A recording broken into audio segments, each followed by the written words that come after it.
I think a lot of the issues, health problems, like wars, just depression, anxiety, I think it all comes from people not following their dreams and not doing what they want to do deep down inside of them.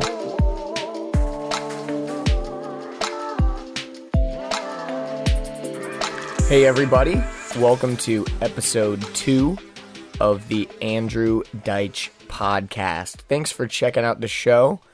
I hope you are really enjoying these episodes. I know I'm having a great time recording them. Getting them out is taking a little bit longer than I expected just because I'm having to go in and put these intros and figure out the little snippets at the beginning. So bear with me. I'm putting them out as fast as I can. Right now I've got 12 episodes in the tank. So hopefully these podcasts will be coming out as soon as I can crank them out. My guest today is the beautiful and amazing Ashlyn Showalter. Besides being a personal trainer, a world traveler, and a fitness model, she happens to be a person that I greatly admire, and her mindset and the person that she has become is something that I really admire. Ashlyn and I have known each other since high school, and on this episode, we were able to catch up and have an awesome conversation about a whole bunch of things, a wide variety of topics, but we talked about growing up being homeschooled, traveling the world, meditation, happiness, fitness, her training styles in the gym, and her diet. And also in this episode, Ashlyn mentions that she has always wanted to move to LA, and after this recording, she actually announced that she'll be leaving Atlanta and moving to LA in just a few weeks. I am extremely happy and proud of her, and all of us here in Atlanta will miss her dearly. But I will definitely visit soon so that we can record a West Coast podcast. One of my dreams is to be able to use this podcast as a platform to travel and have extended conversations with fascinating humans all over the world. All right. This was Ashlyn's first podcast, and we went for a little over 2 hours, but it flew by very quickly. I hope you enjoy the show and get some value from it, because I know I did. But yeah, give it up for Ashlyn Showalter. Sweet. We're live. We're super live. All right. Awesome. So This Ashlyn, is so exciting. Yeah, I know, right? So welcome to the podcast, Ashlyn. Thank you. The Andrew Deitsch podcast. All right. It's such a unoriginal name. Oh, it's okay. It's your okay. name. So, yeah, so I was just telling you, like, what the podcast was kind of about.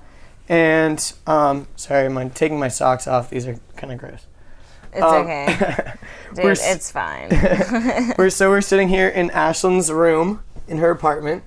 It's very, very mellow, I would say. Very relaxing. Yes. It's like tapestry on the wall. Yes. It's very chill. It's a good environment. Lots of candles. Yeah, candles. Some tie-dye, pillows. Yeah, it doesn't like smell bad or anything. That's good. Thank goodness. I feel like when you walk into people's rooms, sometimes it smells like dirty clothes. Oh but my God. I'm so glad it doesn't smell yeah, like it doesn't that smell like dirty clothes. It smells good. Yes. All right, cool. So, Ashlyn Showalter. Let's start with, what are you about? What's new with you? What do you do? You're a trainer right now, right? What do I do? Yes. So I just started working at Crunch as a personal trainer. I just got certified, so I'm brand new. I don't have any clients yet, but I've recently discovered that fitness is my passion. So I'm really excited. I'm kind of like following a dream and doing something that is kind of scares me, so I feel like it's the right path. That's awesome. Yeah. So, you just became like official, what did you say? You got your license, or what is it? Yeah, So you had to like go through training for that or whatever? Yeah, so I had to study and pass a test. I'm certified with NASM, which is the National Academy of Sports Medicine. So it's like one of the best, like most accredited organizations. So they teach you a lot about how to work with all types of people. So, you know, sports people, older people, kids, pregnant women, people with injuries, people with like dysfunctional, like tight muscles. So all that. It's so pretty really much cool. like super wide variety of potential clients, basically. Yeah. Mm-hmm. Cool. So That's awesome. So is it like an online course, or like? yeah, it is. It's all online, and you Nice. just have to just study yourself. Like you just gotta study. Nice. So it's kind Yeah. of. I definitely procrastinated a little bit, and because I'm a procrastinator, Me I've too. realized. It's all good. Yeah, I think a lot of people are procrastinators, and Definitely. I've realized that it's almost like I was scared to get certified because then I would have to actually be a trainer, and Yeah. for some reason that scared me. Yeah, totally. So I was just putting it off, but the whole time I was like, I should have just literally scheduled my exam and like way earlier, because Yeah. the amount of studying I did, I could have studied for it In like one day. Not a day, But like a week. like I mean, you No, know, I feel you. That's like It's that's like- totally me. yeah, Like if I don't have like an actual deadline, I'm It'll just never gonna happen. exactly. yeah, And that's why, like, I think in school I was pretty good because, like, there was always, like, a deadline for homework and stuff. Even though Yeah. I'd procrastinate to the last second. the last second, I would at make least it you would- happen. yeah, same here. And that's why, like, right now, like, I'm doing this podcast and stuff, and it's, like, all up to me, right? Like, no one's like, Yes. Andrew, gotta upload that podcast. Yes, You know, like, at least not yet. I don't have any listeners or anything, so, like, Yeah. no one's expecting, like, yo, where's the podcast this week? You know, Right. like, so Yeah. I'm having to, like, take a lot of initiative and do it, but I'm actually really excited by this. So, like, I've been Yes. putting a lot of effort and work into it, so. Yeah, I'm excited about it. I think Yeah. it's cool. Well, one thing that I kind of talked about on my last podcast was an idea that I've been like playing with a lot is like I feel like I'm saying like a lot. I need to work on not saying like so much. It's okay. It's a problem with a lot of people. Exactly. I'm including working on it. myself. But the idea that I think we think of ourselves as one thing. Like I'm Ashlyn the trainer, or I'm, you know, and you might not think of yourself as one thing. I don't think you do. I've strayed away from that. I don't think you do, and that was a big reason why I wanted you on here anyways, is because I know that you definitely have some interesting ideas. I think we'll get into like some of that in a little bit. But this idea that everyone starts off as a baby, right? And obviously you've got genetics that factor into how you are and stuff like that. But how did baby Ashlyn become Ashlyn of today? Like what were some of the big milestones, or, you know, how did your upbringing shape you, or whatever? I guess Right. start kind of from the beginning and give us the Okay. fast forward version of Ashlyn. Cool. Okay, so I was born in North Carolina. I have a family of 5, my parents, obviously, and then I have an older sister, younger sister. My parents homeschooled all 3 of us. Forgot about that. Yeah, so I was a homeschool kid up until high school. Wow. So, well, no, I was I went to homeschooled- 8th grade. Nice. I was So- homeschooled like until 4th grade, so I kind of can Yeah, yeah. So, my parents are super Southern Baptist. They're kind of, my mom still is, but my dad's kind of, you know, calmed down a bit on that. But, yeah, so they homeschooled us, very religious, very, very sheltered. I mean, like, I wasn't allowed to read Harry Potter. I wasn't Same. allowed to watch anything except for freaking Barney. Like, you know, so that's what I grew up in.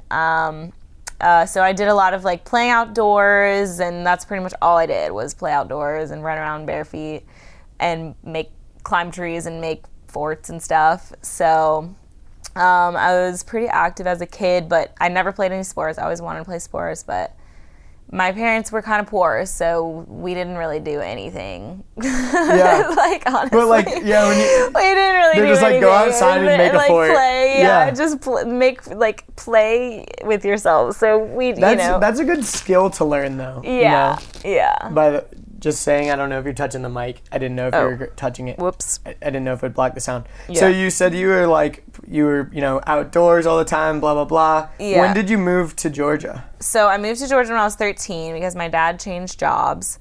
So I've lived in Georgia for like who knows how long. But then I went to high school. Most of your life, pretty much. Yeah.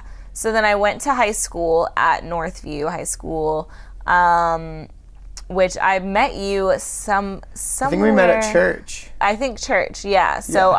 I was kind of religious. Like I think I honestly got more of a community from church than I did actual spirituality. I mean, I think I felt kind of the energy of other people within that, but I didn't, like, religion was a huge part of my life, and honestly, I was forced to go to church every single Sunday for my entire life, and hated it. I just hated it, and so it just made me not. Yeah. Like, it made me just reject religion completely for a while. And I still am very non-religious. I'm very spiritual, but I'm not religious. Like, the whole rule following thing, I don't do well with. Yeah. So, definitely. so then, so I went to high school, and I was always trying to be accepted, and like everyone's trying to do that when they're in high school. I didn't have a lot of friends. Yeah, I was trying. Literally, I feel like I didn't know who I was. I didn't have like an identity because I hadn't tried anything. Like, I mean, I was so freaking sheltered that it was just like, I was like, I don't even know what I like because I've never tried anything out. So then I felt like I really wanted to travel. So then I went on a missions trip through Perimeter. I went to India. And that was probably one of the huge milestones that changed my entire life. I mean, like, culture shock, major. Like, I was like, oh my goodness, there's this whole world out there that I don't even know about. And I was so excited. Like, I just remember being like, oh my goodness. And also that was when I kind of started really rejecting religion at the same time, which is weird because I was on a missions trip. Yeah. But it was weird. I just felt I didn't feel right the whole time, like, trying to, like, teach these people these rules and, like, how they should believe, and like, it was weird, and I didn't feel like, it was very weird. That was like, I remember writing in my journal, because we were supposed to keep a journal, and I remember writing like, I don't feel right. Like, I don't feel like I'm in the right, like, I felt like I was in the right place. Like, that was such an important trip for me, but like, the actual whole, like, religious part of it, I was just like, it was weird. I just felt so weird. And it's interesting that you remember, like, writing in your journal. Yeah. It's funny because, you know how people always talk about, like, if you write it down, you'll remember it better? Yeah. And I have a very similar, like, remembrance of when I was writing. I barely ever journal stuff. Like, I really don't. But I remember when I was writing in my journal stuff, because you have to actually really focus on the words and, like, what you're thinking and how you're conveying your thoughts into words. Right. And that's really interesting. So you were in India on a mission trip, like, writing, this is weird. Like I can't do this anymore. Huh. That's very interesting. Yeah. So then after the mission trip, how you were in high school, or you were like a senior in high school, or no, what? I was pretty young. I think I was only like 16. I think it was before sophomore year of high school, maybe. And I was still trying to get that community from church, I mean, you were like a part of it too. Like, we were all friends. And I loved that. And I love, I miss like Marin and Anna and all of them, we had some good times. We did, especially with like Gold Rush. So for people who don't know, so basically me and Ashley, we met at like youth group at church.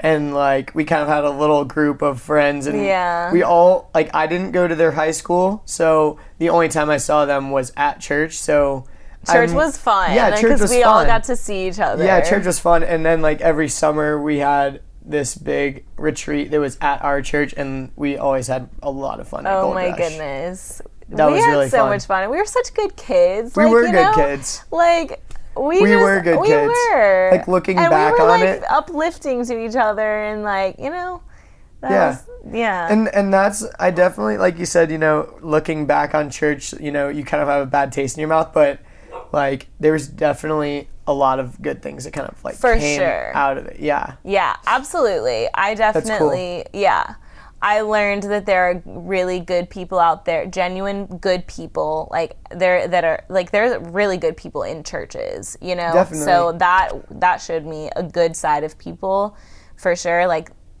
our discipleship leaders and stuff that would, like, really be invested in our lives and, like, tell us to work on ourselves and stuff. So, I definitely have nothing against religion now, but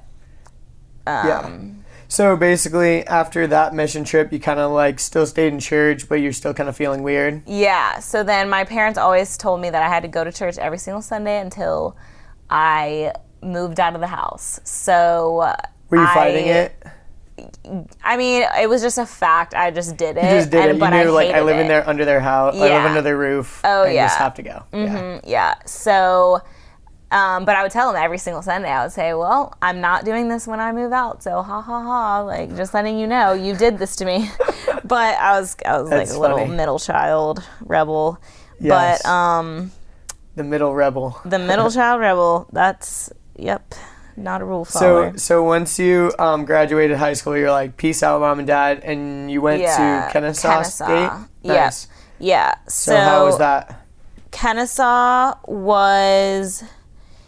honestly, like, high school was rough for me until senior year when I actually finally made friends and I had, like, a group of friends, because some of my church people because I started doing things that were going to get me accepted from other people, like my school friends, and so my like church smoking friends, or what? yes, yeah, like smoking, drinking, just trying to be cool. Yeah, like, I remember honestly, that phase too. Yeah, and so a lot of my church friends, like, certain people just, like, rejected me just, like, so that was hard for me, but it's my own fault, technically. Yeah, so. And I feel like as a girl, there's a lot of pressure to, like, not, like, oh, drinking is unladylike or smoking is unladylike. Yeah, so it kind of even has more of a stigma. Whereas with guys, it's kind of like, oh, I'm a badass. Yeah. Like, it's not as cool for a girl to be a badass. Yeah. And I feel like once you get older, it is, for sure. Yeah. Like, I'm attracted to girls that are badasses, you know? But, you see where I'm going. So, yeah, I see what you're saying. So once you went to Kennesaw, why'd you choose Kennesaw? Just curious. So, honestly, I didn't want to go to school in the first place because still, I haven't that was, like, in your head. You're like, I don't want to go to school. I knew I hadn't experienced enough of the world yet to decide what I wanted to do. I mean, how am I supposed to decide at 18 years old, not experiencing anything, being sheltered half of my life? I've gone on one trip.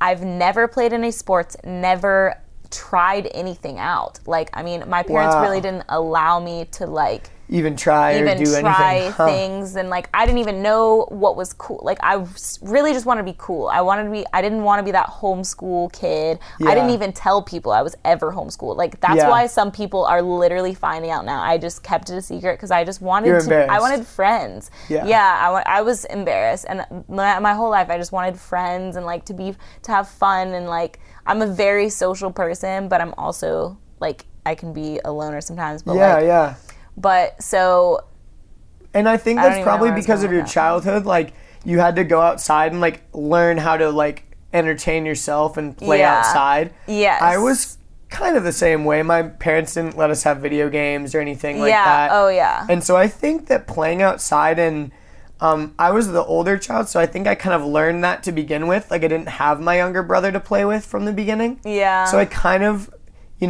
not for very long, only for my brother is only, like, 3.5 years younger, but I think that kind of helped me learn how to be by myself. Yeah. Because I'm with you. Like, I'm very social, and I like talking with people, and I like hanging out, but sometimes I just want to, like, be by myself and be alone and chill. Totally. Yep.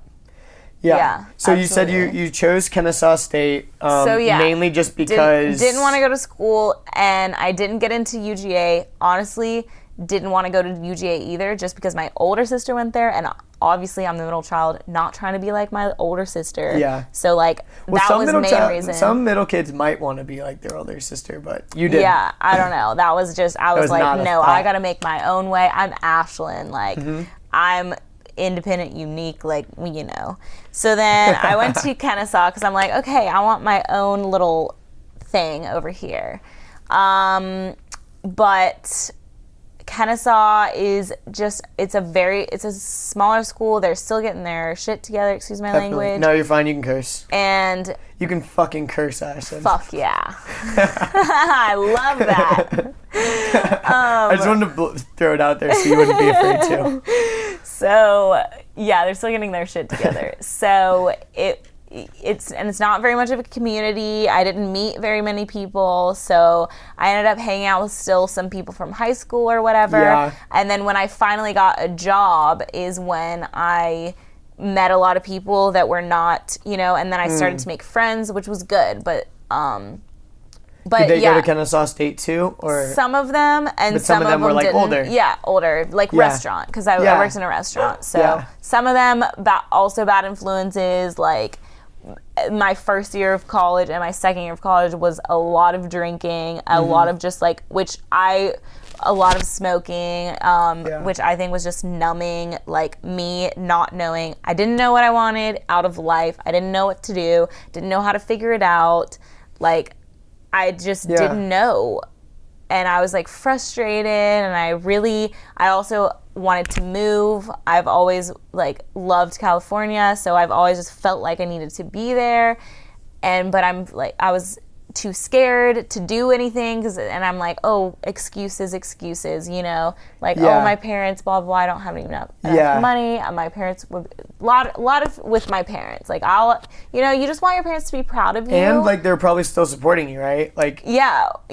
So if you kind of piss them off, then you're kind of like, oh, shit, I might have to, actually support myself, which is hard when you're only 18 and you have no experience. Yes, exactly. I'm with you. Yeah, so then I'm with you. When I started bartending, that's when I really felt independent from my parents, which I think that's why I sought out bartending, because it gives me enough money to actually be independent, because my parents will hold money over me. Well, we're paying for this, so we're paying for school, so you need to go to school, or we're paying.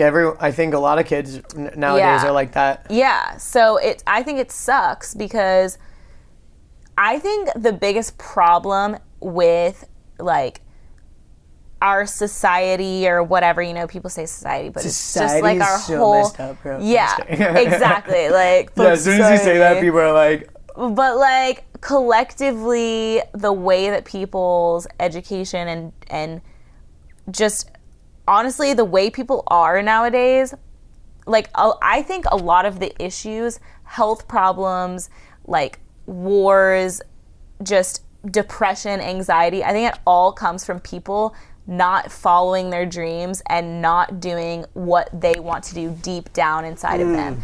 And I think fear stops them from doing it, and I think everything that you want the most lies behind fear. So if you can practice overcoming your fears, even the tiniest little ones, that's what's helped me the most that's awesome. In my life, is just little fears, skydiving first. Honestly, India was the first thing. I was terrified, and I was I'm just doing it because I know. I was other people have done it. Why can't I do it? Exactly. And I was 16 and didn't know any of those people that I went with. Wow. Literally just... You didn't know anyone that went on the trip with you? No. Wow. I had kind of seen them before at church. Yeah, you met up with them before. Yeah, before one the time. Trip. There was a meetup where you get to meet people. Yeah, so terrified. Wow. So then that was kind of whatever.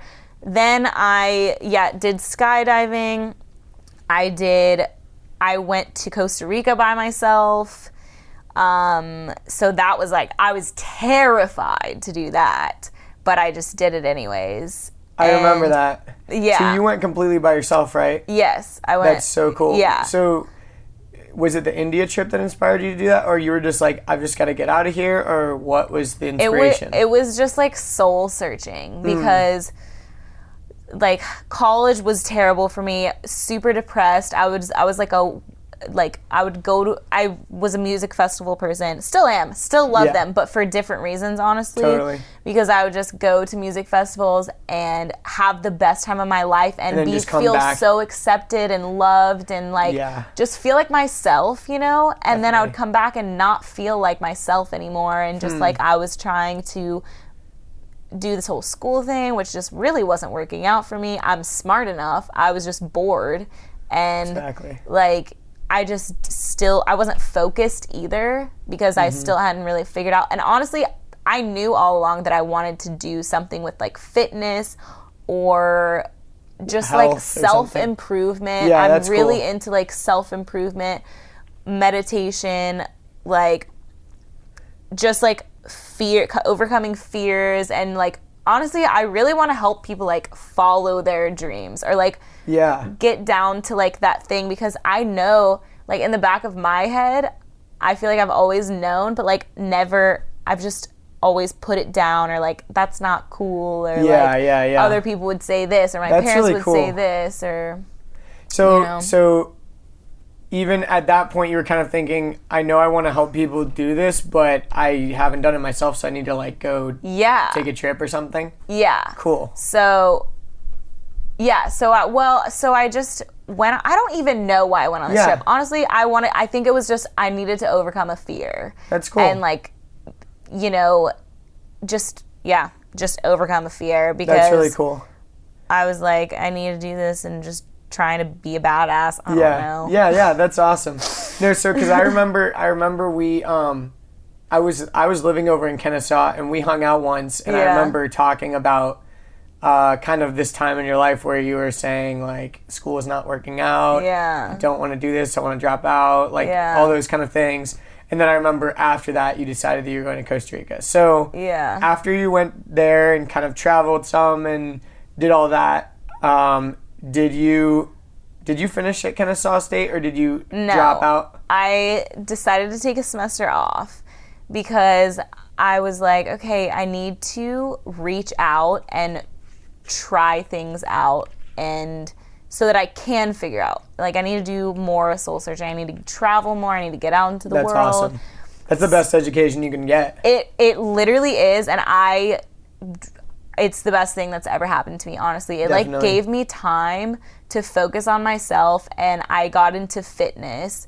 I got into reading. Like, I basically created my own education. That's like my so awesome. Own program. I totally believe like without in that. Like not even really knowing it. But I mean, and I swear from my own. But you were exploring things that you were interested in, rather than following someone else's predetermined steps and classes and all that. Yes, and it was like my style of learning, which is like hands-on, and like being able to relate my life to certain things. So like I've read so many self-help books by now, and I'm like obsessed with them. I love them, and I think they get a bad rap because a lot of people do read them and they don't really do anything about it. Like they like, okay, I read this book. One thing from one book, it's worth it. Yeah, and so the self-help books have been amazing, and I love reading. I think reading is the most important thing that you can do. Like, if you have to read. Like, I think people think people are scared of it or boring, or they have a bad taste in their mouth from school. You're not even reading the right things. Like, I mean, sometimes there's like, I will read one page in the first page in a new book that I'm about to read, and I'm just like, whoa. Like, but I mean, you have to read good ones for sure. Like, you have to get recommended from someone or whatever. But me and Heidi have a good thing going on. That's awesome. And Remy, we all exchange books. That's awesome. Yeah. So now you're living in an apartment with two other girls, and it seems like you guys have a super positive, awesome relationship where you guys are all into fitness and meditation and being positive and all that kind of stuff. Yeah. How did that happen? So me and Remy me and Heidi were living together already. And me and Heidi, like Heidi has been a huge influence on me as well and I've been a huge influence on her. And you guys knew each other from high school? We did vaguely, like we didn't actually were ever friends, but we connected at a music festival actually at Hangout Music That's Festival. Awesome. In Alabama? Yeah, nice. And then randomly saw each other at a Starbucks, like a random Starbucks, and then we saw each other in Buckhead one time. Like, it was weird. It was just like, so many times we just randomly saw each other, and then I don't even know how we ended up being roommates. I honestly don't even know. It's weird because she was living in Johns Creek and I was living in Kennesaw. I don't know. And then it just happened. Yeah, it just happened. The universe. Yeah, the universe, dude. It brought definitely you guys together. The universe. Like, I swear, I know that she's meant to be in my life. Like, she's one of those people that's supposed to be in my life for many different reasons, but like one of those people that just helped me in my journey. Like, in the year that I've lived with her, like, my growth has been exponential. Like, that's just so in cool. 1 year. Like, that's I feel awesome. Like I was just like straight line and then exponential growth. So honestly, the lesson that can be learned from that is that the people that you're around the most are literally there. That's the most important thing. Like, totally. Like, you have to be, like, that's a cliche, but that's one of those true. Cliches that is so true that I can't even, I mean, it's like the key to success. So I think that a lot of people, they kind of know that. Like you said, you know, you kind of just ran into her a bunch of times and the universe just kind of like brought you guys together. But do you think that there's a way, I think there is, there's a way that, you know, someone's out there definitely listening to this, like, I have shitty friends, I need to get new friends. How do you get good friends? You know what I mean? Yeah. Okay. So I would say definitely get involved with any sort of healthy community, like fitness, definitely. I've met so many amazing people through fitness. I started do something creative, like anything creative. Like, if you have an idea, talk to someone about it. Like, go on Instagram, message people that you admire. Like, that's not weird. Like, you know, I've actually made some really good connections through doing that. Just like fitness people that I've admired. Yeah, like girls, like guys, awesome. Like, and especially just like in your area, or like, hey, do you want to work out? Like, I don't know. It's not hard, and people are honestly looking for the same thing. Like, we're all looking for the same thing here. Everyone's looking for, you know, cool people. Yeah. And I think my biggest thing that I learned was in high school. I kind of didn't care, but I also did. Like, I wasn't trying super hard to always be cool, because if I was, then I definitely would have been partying a lot more, because that's what all the cool kids were doing. Right. You know, that's what I ended up doing. Yeah. And I kind of, you know. Just to try. Yeah, exactly. And I think, like, what I didn't realize was, you know, and everyone's always like, be yourself, blah, blah, blah. But I think that be yourself is sometimes kind of bad advice, because the yourself that you are right now is not a good self sometimes, you know? Yeah. I think that you have to try to become the best version of yourself. Yes. And, like, I love that. Become an attractive person. Like, if you're looking for a friend that's cool, what kind of attributes would you want them to have? And then try to be that person yourself. Like, oh, I want a friend that works out. Like, work out yourself. Like, someone who's working out doesn't want to be your friend if you don't work out. 100%. And honestly, that's also... It's giving me the chills, like, just talking about that. That was real. That was, seriously, that is actually exactly it. And I think that that's also the freaking key to finding a good relationship, like opposite sex or same sex, whatever. Like, just a significant other.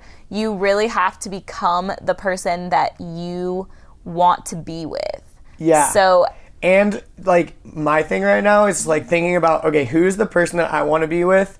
And then thinking about, okay, what's the type of person that person would be attracted to? Yes. And figuring out, like, you know, because I expect so much of a partner. Like, you know, I'm definitely super picky. You have to live up to that. I've been single for so long because I just don't want to deal with all the bullshit. Like, good, don't settle. That's what I can say. I was single for 3 years, and I can say that I was losing hope, getting sad and like whatever, but I refused to settle. And That's awesome.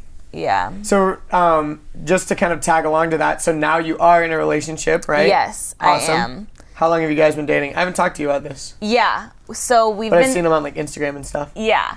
So we've been dating since October, I think. Nice. We met through my roommate Heidi, which also I think like universe. Yeah, totally. I think it's a part of it. Like, yeah, definitely. It's weird. She was in his acting class in LA, and then he was here. He's an actor. He was working here in Atlanta, and we all like went out to Ponce City Market, and just like literally like hit it off. And I had not had that type of chemistry with any guy I've ever met. Like That's just awesome. right off the bat, you know, just like Whoa. like glowing. You know what I mean? Yeah, like that's really I cool. was just like, okay, interesting. Like I was interested. Like I was Immediately you were like, this hooked. dude is freaking amazing. Yeah. And I didn't know anything about him. I didn't even know anything about him until like we kind of went on our first date, which I took him to this hammock spot. And we just talked Nice. and That's a hammocked great for date. like 7 hours That's and the just best date. didn't stop talking. That's awesome. Yeah. So That's a good date. You don't need to do anything crazy Oh my on the god, first date. best date. I recommend that to everyone that is listening. Like if Hammocks. you can't hammock and chill, like Yo, for real though. if you can't, then they're not good. They're not good for you. Yeah. And like, you know what's funny is I've been trying to think of places where conversations, like we're having like a really good conversation right now, you know? Yeah. And it's hard to have good conversations. Like it would be weird not that weird, but it would be weird for me to be like, hey Ashlyn, let me come over to your apartment and let's talk about your life. You know what I Yeah. mean? Like that'd be Right. weird. Yeah. But since I'm recording this podcast, like it's cool, you know? Yeah. It's like a cool way for me to talk with my friends that I haven't talked with in a Yeah. while, and like, Yeah, you know, I love that. yeah. And Honestly, so like in the this beginning, is great. I'm enjoying this Yeah, so much. It's but- like I haven't thought about all these things. yeah, it's almost like therapy, kind of like talking about it. is. It's Wow. cool. But I love you. I love you too. But I've been thinking about like all the places where conversations like this happen, and I hadn't thought of hammocks yet, because like Yes. I was thinking like fireplaces, like when Yes. you're around a campfire, Yes. or like on a rooftop. Rooftops for sure. Rooftop. Parking decks. Yes. Top of parking decks. Yes. I talked about this on my last podcast, so I won't beat it to death. But Right. hammocks, Yes. that's another good place where conversations like this happen. It's the best. I've had knowledge bombs, honestly, just by myself reading in a hammock, but like That's awesome. with Heidi or like whatever, and we'll just talk about our goals and like life and spirituality and whatever. That's awesome. But yeah, hammocks. Hammocks really are the key cool. to life. Love So them. you went on the first date in the hammock, talked for like 7 hours, just totally hit it off, Yes. and it's been like awesome ever since. So Kind of. Yeah.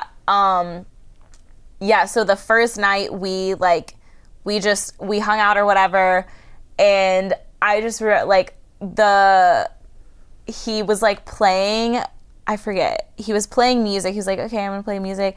Played Revolution. Like that was his first song that he Nice. played, Feeling Alright by Revolution. Literally. And you're like, I love this I dude. literally was like, you don't even know. I thought that in my brain. I was like, Is this guy I the perfect think- guy ever?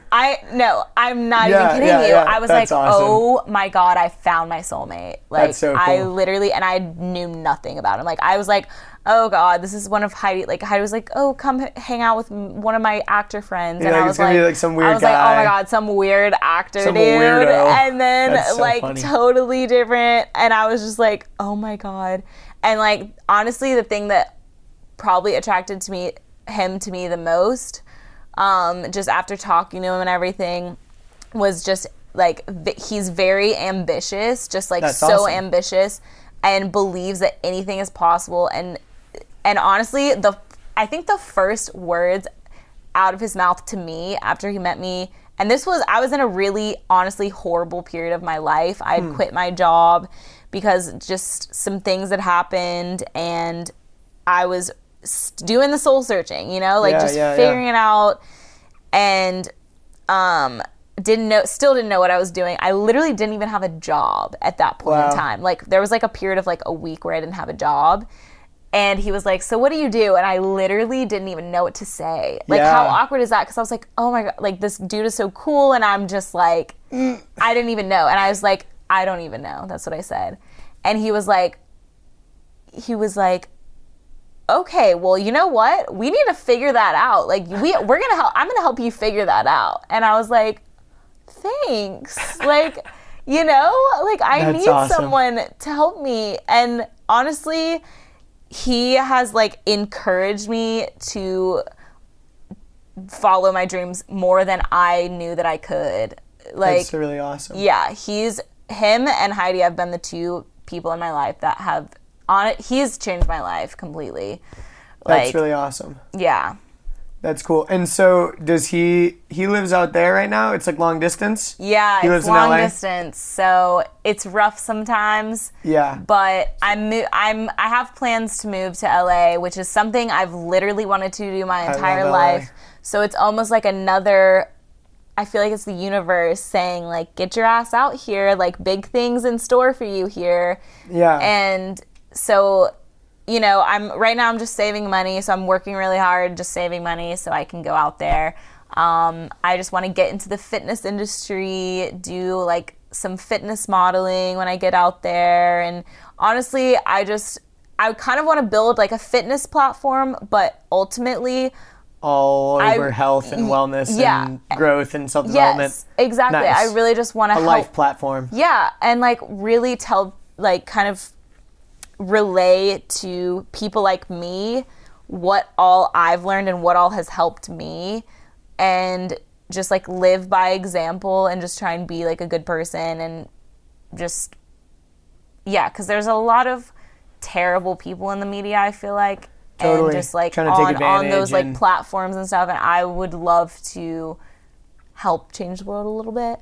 That's awesome. That's really cool. Yeah.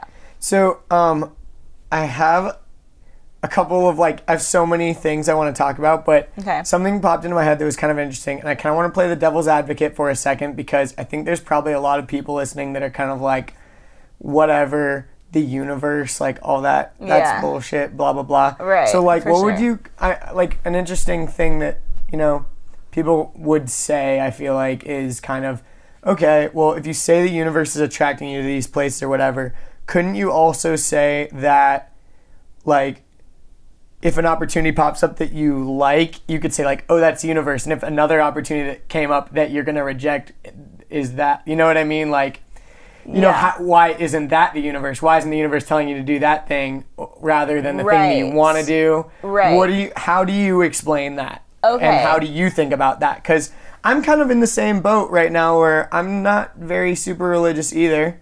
And I definitely think that there's some kind of higher thing that's, that's, I don't know, looking out or controlling or whatever it is. Yeah. And I think that, like we were saying, you know, the energy you put out is the energy you'll attract, all that kind of stuff. Yes. But I'll stop talking. What do you think about it? So I think that, like, when I say the universe, I mean, like, it's just a hard word to even, or it's a hard, like, essence to explain in words. So I just title it the universe. But some people call it God. Some people call it karma, whatever. Yeah. I mean, Allah, like, whatever. All religions have this, like, some sort of energy source, or you know, like all being energy source. Like, Buddhism, it's to explain everything, because otherwise you'd just be dumbfounded all the time, I think. Yeah, but and like no one can deny that there is some sort of energy that is like powering everything, and that is kind of aligning certain things. And I think that it's also like we have our minds, and we have our hearts, and we have our souls, and we have our bodies, and it's like it's all connected, but our inner self is the universe. As weird as that sounds, it's like the universe is within me. The innerverse. Ooh, yeah, I love like that word. Like, the innerverse, exploring the innerverse. Yeah, I like that. Yeah. Ooh, that could be a thing. It's totally a thing already. But all right. But it's okay. Cool.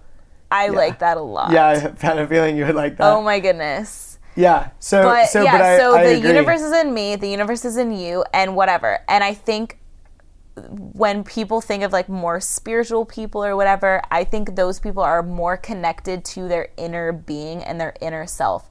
So there's this book, it's called The Untethered Soul. I've heard of it, I haven't read it. Who's it by? Not exactly sure at this moment. Okay, if you're looking for the book, I'll put it in the notes for the podcast. Awesome. But which Chad, which is my boyfriend, actually sent it to me. And it's like, if you want to discover yourself, spirituality and yourself, it's the best book to read. It's really, really deep. Like, really deep. I mean, sounds cool. I love the title. It changed my whole perspective on like spirituality. I mean, I already kind of felt that way, but it talks about the inner, like, okay, so you know how on a day-to-day basis you have a voice in your head that's kind of like narrating the whole thing, like, this person thinks that, or like, you know, you see a person in the street and you're like, oh, like there's a constant dialogue. Oh, she's cute, or like, ew, she probably doesn't like me, or like, she seems happy today, or like how they relate to it. And literally it's like, that's not even real life. It's your inner voice that's just based on your past experiences that is telling you what's happening in the moment right now. So yeah, you have this voice, da da da da da, and like it never freaking shuts up, and like that's your anxieties that come up and like all this stuff. So once you can, so there's a couple steps you can take, but it's like, first you start recognizing that voice that's in your head, and you're like, okay, that's there. And you just start listening, and you're like, huh, okay, weird, it's saying this, and you're like, why is it saying this? And then you start to say, like, then you start to kind of talk to it, like as if it's not yourself. Because think about it, you have that inner dialogue, but at the same time, there is a deeper you that is watching that voice. You know what I mean? Totally. Like, you couldn't be hearing that voice if you weren't there deeper inside. You're observing the voice inside of your head. Even though it's inside of you, it's still like another part. Yes. As crazy as that sounds. Yeah. So then, makes sense though. So it's like, there's that layer, which is that voice, which is you, or your idea of you, or like, it's just all of your experiences compiled. Yeah, and like, is your idea of you, but it's not really you. So, and it's really, it's kind of your ego. It's like your ego, which is the term technically. So you kind of like, so you get you start talking to it, and you, like, it talks about like naming it. You can name it some whatever name you want, and then start being like, hey, what's up? And like realizing that there's two of you inside of there, kind of. And like, when you start reading this book, honestly, I started reading it and I started kind of like freaking out a little bit, because I was like, oh my God, there's like that voice, and like it doesn't shut up, and it's freaking me out. And so I mean, I can't even begin to explain. It gives you really good strategies to use, and it's just, the book is incredible. It's probably one of the most like life-changing books that I've ever read. That's so cool. But it's interesting because like most of the I guess you would say self-help books or whatever that I've read a lot of them, but they were mainly always applied to like business or making money.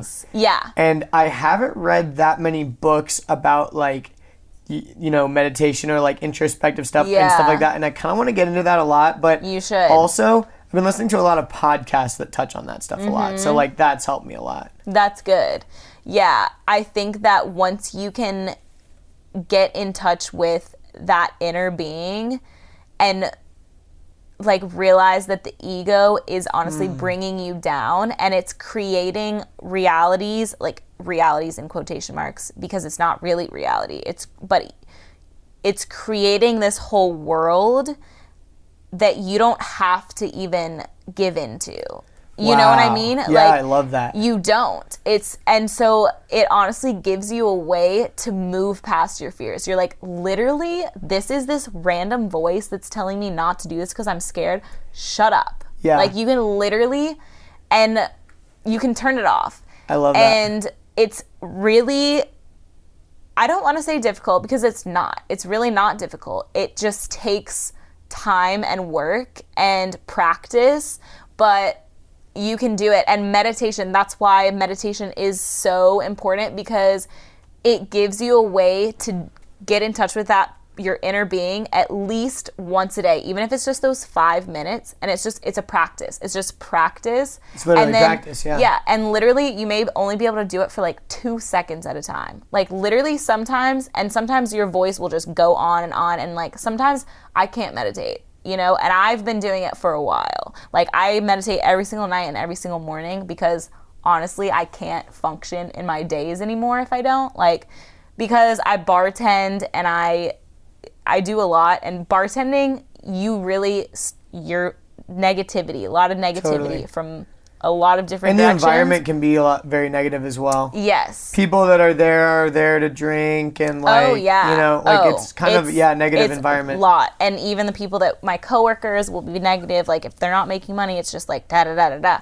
So like you can give into that easily. But if you literally just go into your, if I meditate and I'm like, dude, I'm here. It's like, what, it doesn't, nothing matters. It grounds you. That's like, it's so key.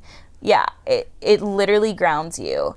So some people kind of say that working out kind of does that. Yeah. Oh my God. And see, honestly, working out was the first, that is why I'm exploring the fitness route first, because that's how it happened for me, because I'd never meditated before I worked out. I never read books. I never was goal oriented.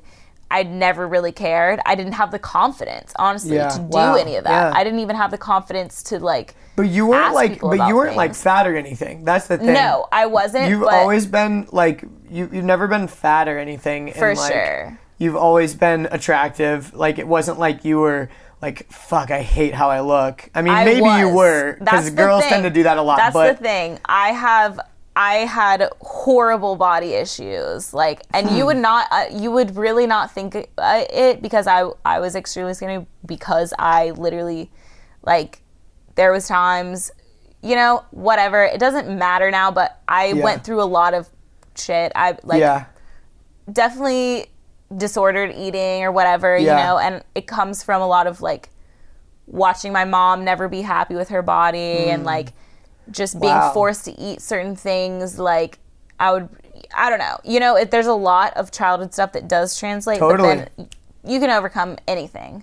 But like you wouldn't think that, but I was always confident in my appearance, but never in my body, ever. I mean, I definitely would look in the mirror being so skinny. I remember I'll look back at pictures of myself and be like, oh my God, I was literally stick skinny, like in my prom pictures from senior year. Yeah, wow. And I remember being at prom, like looking at my pictures and thinking, oh my God, like I hate, like, oh my God, my arms compared to her arms, like so crazy. It's a lot. Yeah. No, but I understand it though. 'Cause like, especially, you know, oh my God, social media, but not to harp on what everyone talks about all the time, but social media. Yeah. Back in the day, you didn't have pictures of the prom stuff. I mean, you took pictures at prom, but you wouldn't, have as much access to the comparison. Yeah. Yeah, for sure. One thing that I wanted to touch on, you know, you said you kind of struggled with like eating stuff and all that. Like if someone is listening to this right now and they're struggling with the body issues, or they're struggling with an eating disorder or depression or whatever, what kind of like practical advice would you give them right now? Like they're sitting there, they're like, that's me, I hate myself in the mirror. Yeah. So I would say try, like, this is the craziest advice. And when I was in it, I was just like, because I would hear this over and over again, like self-love, self-love, self-love. And I did not love myself. I hated myself. And I would always read, like, if you love yourself, then, like, everything else will fall into place or whatever. And I would be like, but how can I love myself if I hate myself? And yeah, how do you? Right. So then I listened to this this was my first experience with meditation. My little sister actually sent me this. She's amazing. It was this 45-minute meditation, which I can give you the link to if you want. Yeah, sure. It's like a meditation It seems guide. like a lot. Is it like an audio It's a thing? guided meditation. It's an audio. And she was like, you need to listen to this. You need to listen to this. Because she knew kind of how I was about my body or whatever. And even when I had first gotten to fitness, I was still, like, my body was looking really, really good. Like, to other people. Yeah. But I was still not okay with it. I would still look in the mirror and always pick it apart, always. Totally. And you know what's weird is, like, I was never like that growing up. But once I got into fitness, I would constantly be comparing myself to other guys in the gym too. Yeah. Because when you're in the gym, you're in the top 1% of everybody. Yeah. So you start comparing yourself to the most jacked dudes in the world. Yep. So you're like, girls do that a fuck, lot my in the arms gym are too. tiny. But then I'll go out to like a concert and I see this dude that has like twig arms. And I'm like, and you're holy like, okay, shit, cool. I've got some guns compared to this guy. Yes. So it's funny because like, once you start working out, there is that kind of voice in your head that's always telling you to get bigger or get skinnier or get leaner or whatever. Oh, for sure. I was always like I was comparing myself to everyone in the gym. And the gym becomes that like very like, sometimes it can be very sexually charged and everyone's hot and like everyone's wearing less clothes than normal, so like everyone's checking each other out. Yeah. It's like animalistic. Yeah. Lifting heavy shit. Dude, I love it. Yeah, the gym's awesome. I love the gym too. I love it. I love it. Yeah, and kind of to touch back on what I said, like the gym can kind of be meditative sometimes because when you're like lifting something really heavy, you can't really think about anything else. Your voice that voice is gone. isn't telling you. It's gone. Yeah, exactly. And you're just thinking about like, I'm moving this weight in a lateral motion. I've got to get this up. Like I think the biggest one for me is like deadlifts. When I'm doing deadlifts, I can't think about anything else except for lifting this weight because it's like so freaking heavy. Yeah. And you're like, I don't want to break my back right now, and I've got to think about my form. I've got to think about this, or else I'm not going to get the weight up, and I don't want to look like an idiot in front of everybody either. Yeah. And so I think a lot of times the gym can be super meditative, but kind of you were saying, so you got into this. I think that's what I was saying. Yeah, you were saying you got into like a 45-minute meditation thing with. No, it's okay. It's like the Tangent podcast. The 45-minute thing that Kendra gave you. So it talked about, it was like, it just really struck home. And I literally, and at that time, I'm also, from being sheltered in my childhood and like being disciplined and everything, like my emotional state has been very like cold or like disassociated kind of, like I can just shut it off. So I wasn't really like a crier. I'm not like super emotional person, which I'm working on that kind of. To be more emotional? Yeah, to like let myself be sad if I feel sad and not think I'm crazy because, you know, but so, and I cried like during this thing and I was like, what is this? Like, I was like, what?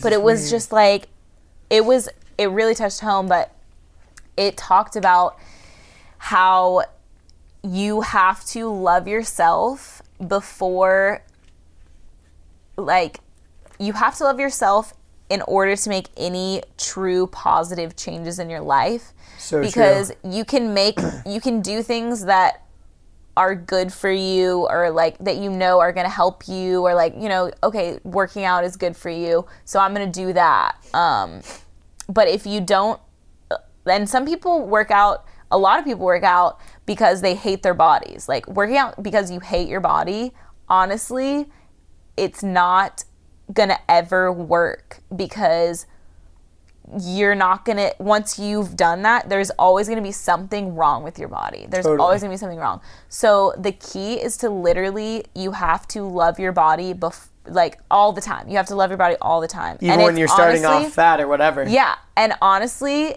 it's so crazy. It's so crazy. And I like have finally realized, I finally realized that it's literally true, but the way that you do it is to just tell yourself every single day that you love yourself, and you don't have to believe it. You don't even have to believe it at first. Like you say it out loud, or are you saying it in your head? You can say it in your head. You can say it out loud, as long as you take a couple moments a day and you think, like, focus on it, and you're just like, I love you. And honestly, looking in the mirror is the best way to do it. Yeah, because you can see. Because you look into your eyes like you're talking to yourself, and you're like, I love you. Honestly, another thing I do is I give myself a hug. I do it all the time. Like if I'm ever like discouraged or being hard on myself, I'll just give myself a hug. I'm like, dude, you're doing great. You're doing great. And I tell Heidi to do it too. She's like, whenever she gets upset, I'm like, give yourself a hug. And literally, I'm telling you, your whole emotions will change, because just give yourself a hug real quick. If you're feeling down, you'll feel instantly better. It's weird. It's weird. I'll have to try that. But yeah, give yourself a hug. Tell yourself you love yourself. And for a while, you won't believe it. Like, you really won't, because you haven't learned to love yourself yet. Yeah. You know? It's a skill. It is. And it's also, it's called technically like cognitive, like reprogramming, I think, or cognitive. Yeah, that sounds right. Cognitive something. But it's, because you're retraining your brain. Yes. So you have all these belief systems that you've established over your whole childhood, and seeing people model this behavior, blah, blah, blah. And so it's this ingrained belief system in your head. And it's in your subconscious mind. So when your conscious mind subconscious mind will literally listen to anything you tell it. So, I mean, that's what every marketing companies, blah, blah, blah, they know what's up. Yeah. So they can train your brain to know the jingle to their song, or literally, like, you know, exactly. That like they're magically delicious and all that bullshit. But the cool thing is that you can use that to your advantage. Like, it's really cool. You can use it to your advantage so easily by just literally telling yourself what you want to happen, what you want your day to look like. I mean, literally down to like the smallest thing. Love that. And it's weird, like, I'm gonna have a productive day. You literally, dude, yeah, every morning I'll do like productivity meditation, or like a positive thinking, or a self-confidence meditation, and then at night I'll do like a sleep well, and then I'll set my intention. Literally, you can meditate at night, set your intention for what you want your subconscious mind to focus on during the night. It's crazy.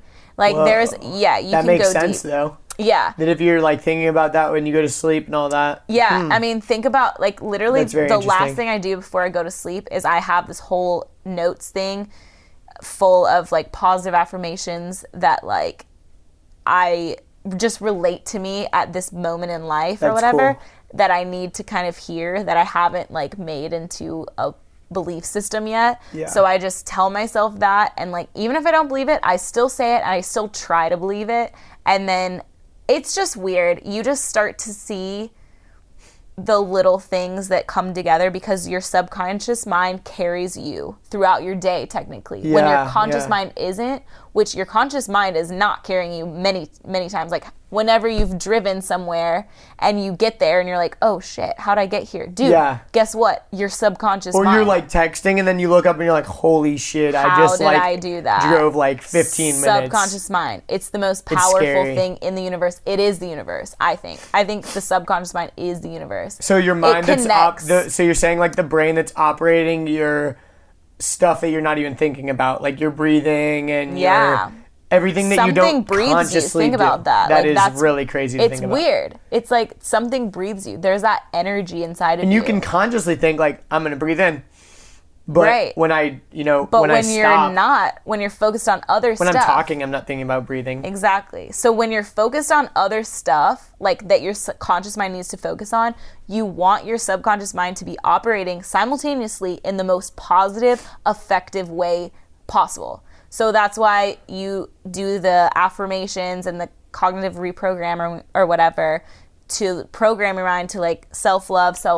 And then, dude, all of a sudden, you start to want to work out. You start to choose, like literally your subconscious mind will choose to not drive you to Chick-fil-A. Like I'm telling you, it's That's weird. So true. Like, I used to your have hand that will all the not time. reach for whatever. Like, it's weird because your subconscious mind. I love that. Yeah. And every time. Your conscious mind cannot be focused on those little things all the time. So you have to like get them both on the same track. Yeah. So I have two things that I'm like thinking about that I want to go in these directions. I want to talk about both of them, so I don't want to forget. So I'm going to say them right now. But one, I want to talk about how to meditate. Okay. And another one I'm going to talk about right now, which is earlier you were saying like if you go to work out because you hate your body, it's not going to work, right? You were saying like if you're going into the gym hating yourself and hating your body, it's not going to work because there's no love there.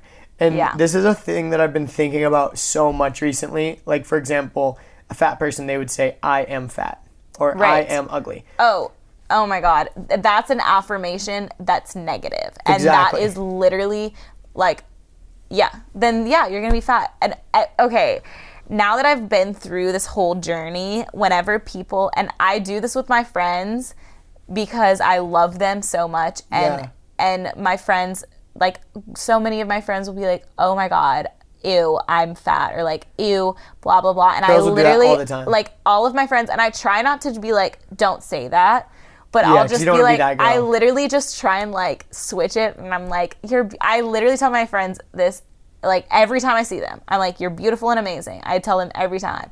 And like, in the hopes that like somehow they'll reprogram it. And my friends have started to like speak more positively about themselves around me because they know that if they say negative things, you're going to switch it up. I'm like, come on.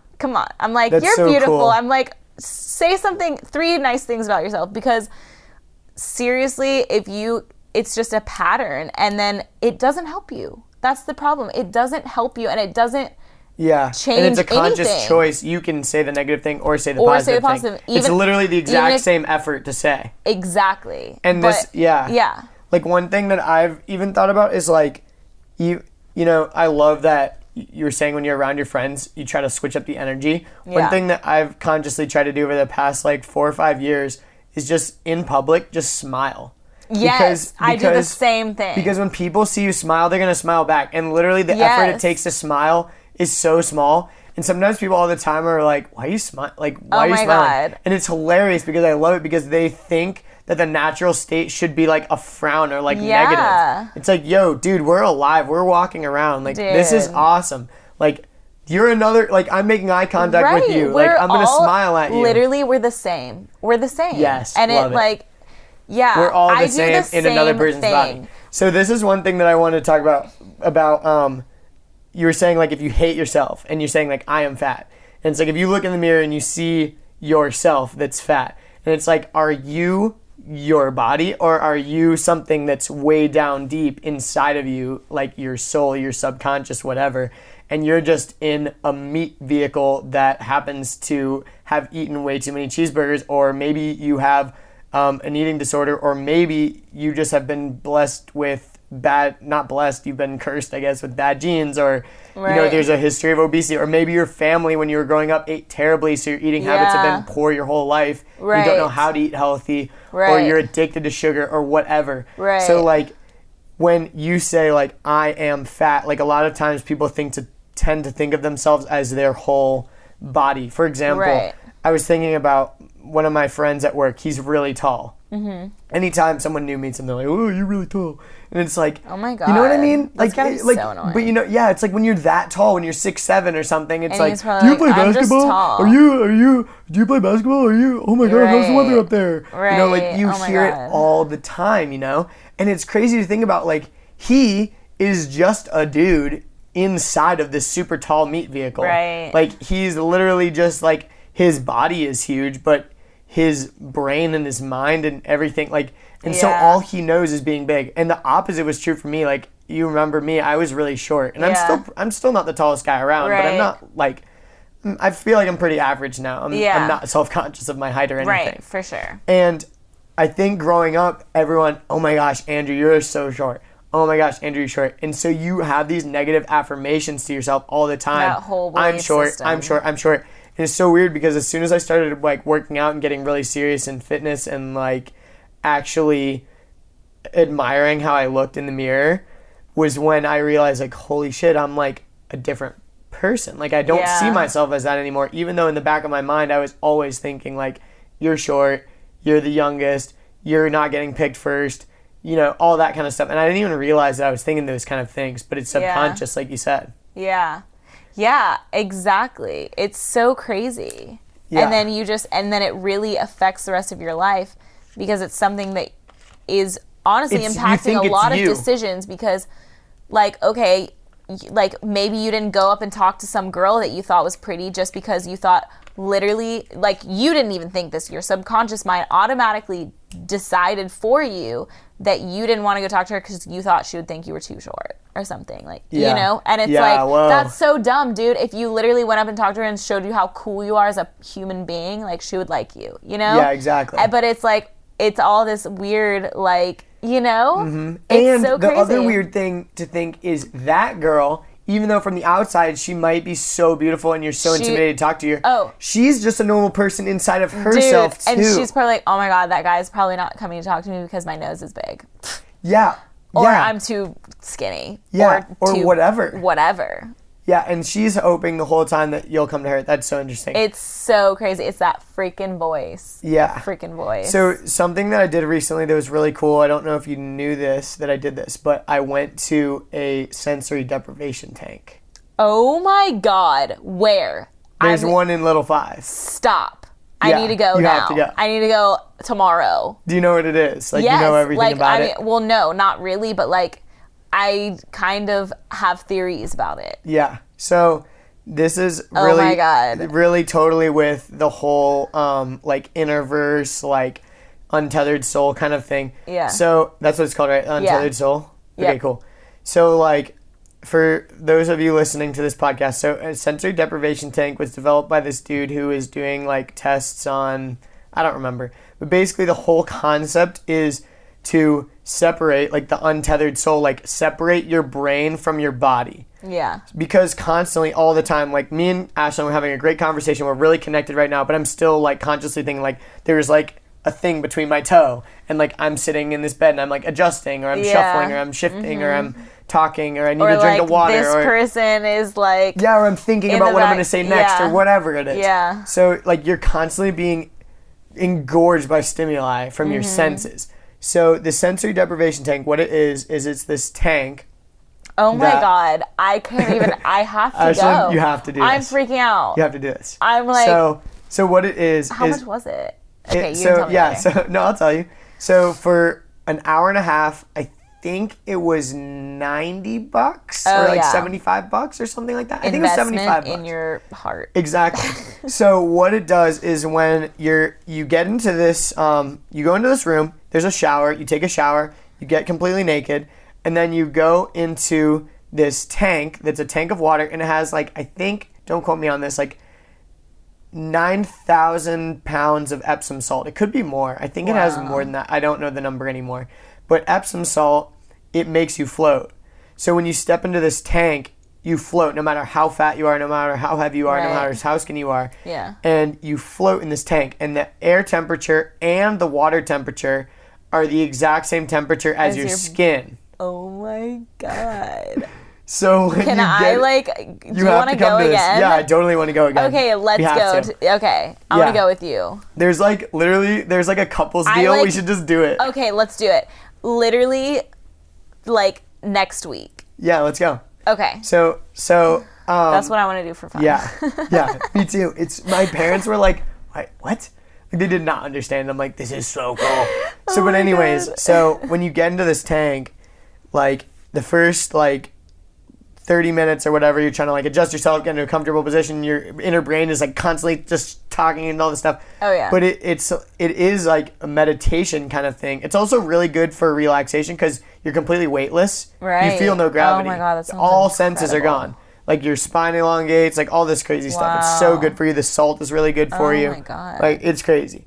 But anyways, but my problem that I was having was I don't do that much meditation. So, like, I could not get out of my body. Like, I was trying to have, like, an out-of-body experience. It's a practice. And I really, really know that next time I go, I, like, really need to, like, I think in the beginning, too. Yeah. I can give you some things to do. Yeah. Like, till then. Yeah, so that was the weird thing was I really wanted to have this out-of-body experience because I've heard that once you're in the tank for, like, a while, you can have, like, these crazy borderline psychedelic experiences. Absolutely. I've literally had those like a psychedelic in experience. meditation. I've heard of that. Like in hot yoga one time, I literally, I mean, better I've heard than that any Kundalini freaking yoga like makes you trip sometimes if you do it right. That sounds incredible. I need to do that. There's Kundalini meditations as well. Yeah. Like people have said like they've trained their bodies to release natural DMT. Like it's crazy.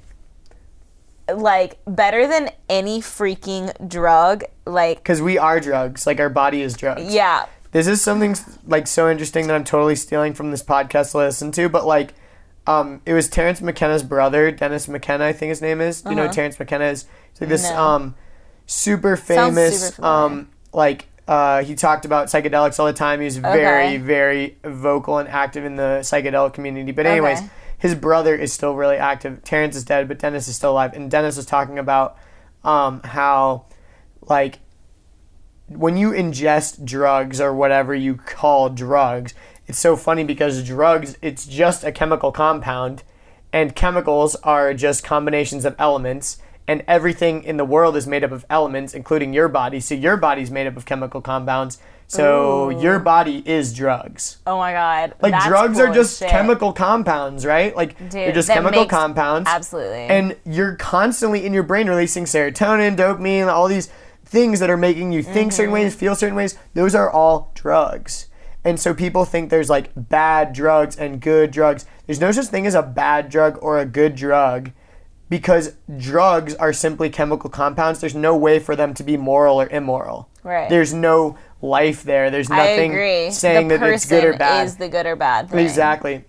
And so obviously there's ways that you can abuse drugs and there's ways that you can have substance abuse.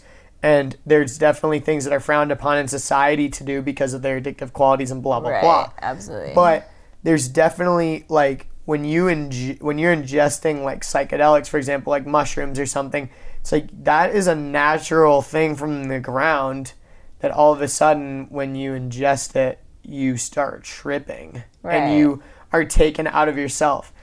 Going back to the like universe thing, do you think that when you're like ingesting drugs or whatever, is that, I mean, I would say it's exploring the innerverse, you know, like you are like taking a trip inside yourself. Like, what do you think about that? Yes, I definitely think so.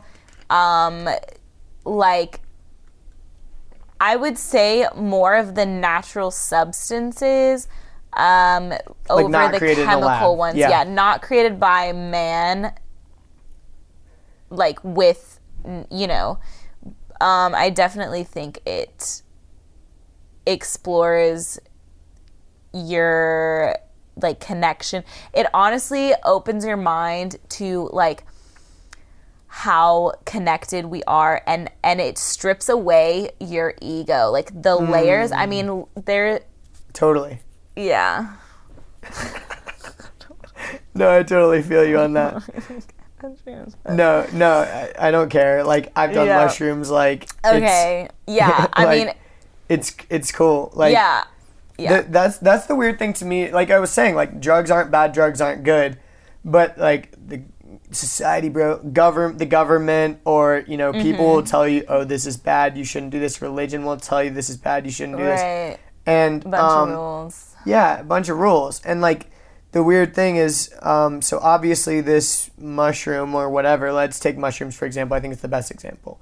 Mushrooms grow in the ground, and when you eat it, you have the craziest experience ever. And I would say it's a primal experience when you do that. You know, like you're in the moment. You're Definitely. Literally being in the moment to me means that the voice inside your head is not really talking. So you're so engaged in how happy and amazing life is in that 1 second that like you don't care. Like and your voice isn't saying anything. You literally are feeling and being. Like you're just being. Ooh, and love that. Yeah. And obviously that voice does come back when you're doing shrooms or whatever, but there are those moments where you're literally just like, whoa. And you just that's all, like, you're just like, whoa, I'm just here. I like feel alive. Yeah. And like, but you can get that through like in meditations and in like, you know, I've experienced it only a few times, like not induced by drugs. Yeah, but I've been endogenous. really excited about exploring more into that, like how to get that feeling without drugs. Yeah, and I think that the sensory deprivation tank, I've heard, is like, oh my God, I bet. I'm excited to go with you. Like, we really need to go. Okay, we're gonna do it. That's it's this place, for those of you who are listening and you live in Atlanta, it's called Flotus. It's spelled FLO2S. FLO2, like the number 2S. Okay. Flotus. And they're in Little 5 Points. And I had a really good experience there. Okay, so cool. It was cool. The only really negative thing that I will say is in the one that I went in, the door, like there's 2 layers, and the door to the actual chamber, like didn't seal completely. I tried to shut it like all the way, and like it would still be kind of cracked a little bit. And I could like, because it's so quiet, like it's supposed to be no noise, I could faintly hear the music of the lobby. And so because of that, like, I think if I was better at meditating, I would have been able to block it out. Block it out. But and at some points when I was in there, I did block it out completely. And I did have like I had a couple out of body experiences, but not as intense as I wanted to. And I've heard that the more you do it, the better you get at it, and the better experiences you can have. And like, I've also heard that, like, obviously if you're on, you know, like edible drugs or something, you can like really have some crazy experiences. Have you seen that show, Stranger Things? I haven't actually. Okay. I've heard it's amazing. Go home and watch it right now. I just don't watch shows that much because I don't either.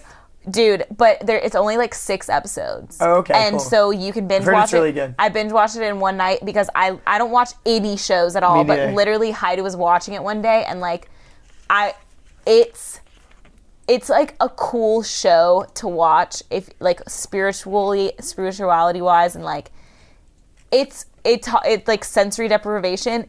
It's crazy. That's the only way that I've like heard about that or like known about those tanks. But it talks about like doing experiments on people that did LSD and then did that, and literally that's what Terrence McKenna was doing. Their actual brains, like their minds had powers. Like they actually were able to do things, like, or like, I don't know, you know, like that's crazy.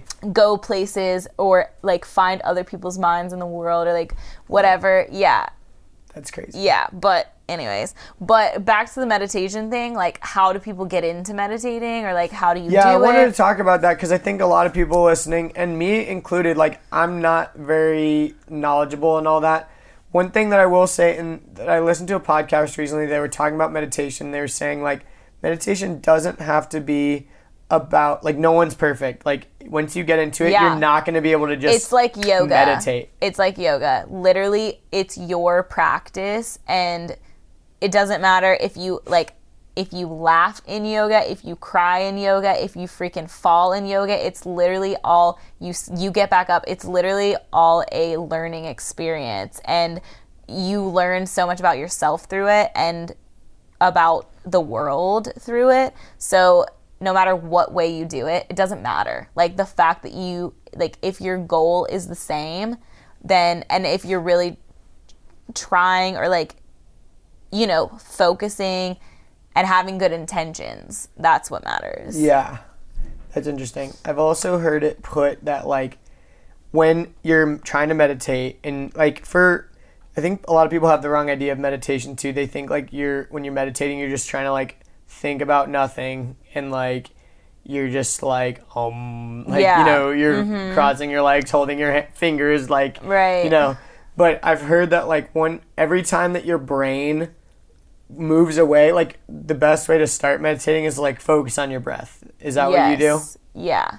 So I still use, like, I pretty much use guided meditations. That's cool. I meditate myself if I'm like outside and I'm like, this is a great place to meditate, or if I'm like in my car and I need to meditate, where I'm just like, I need to like, okay, recenter, reground. Like, so what does meditating mean for you? Like, if someone says, like, what do you do when you meditate? Like, what are you trying to do, and what are you doing? So the purpose of me meditating, it's to, like, refocus myself and, like, go back into that inner being, like, to the place of, like, okay, take a deep breath. Literally, everything is going to be okay. Everything is going to be okay. Like, nothing can hurt me. It's kind of like, okay, I'm going to do the best I can, and the universe, or, like, my inner being, or the energy that governs the world, or our connectedness, is going to take care of the rest, you know? Like, the good vibes in the world are going to make, like, it's going to, if you do the best you can, the universe will put people and situations in your path. I mean, there's been so many times where I'm just like, did that just happen? I was just thinking those words and someone just said them.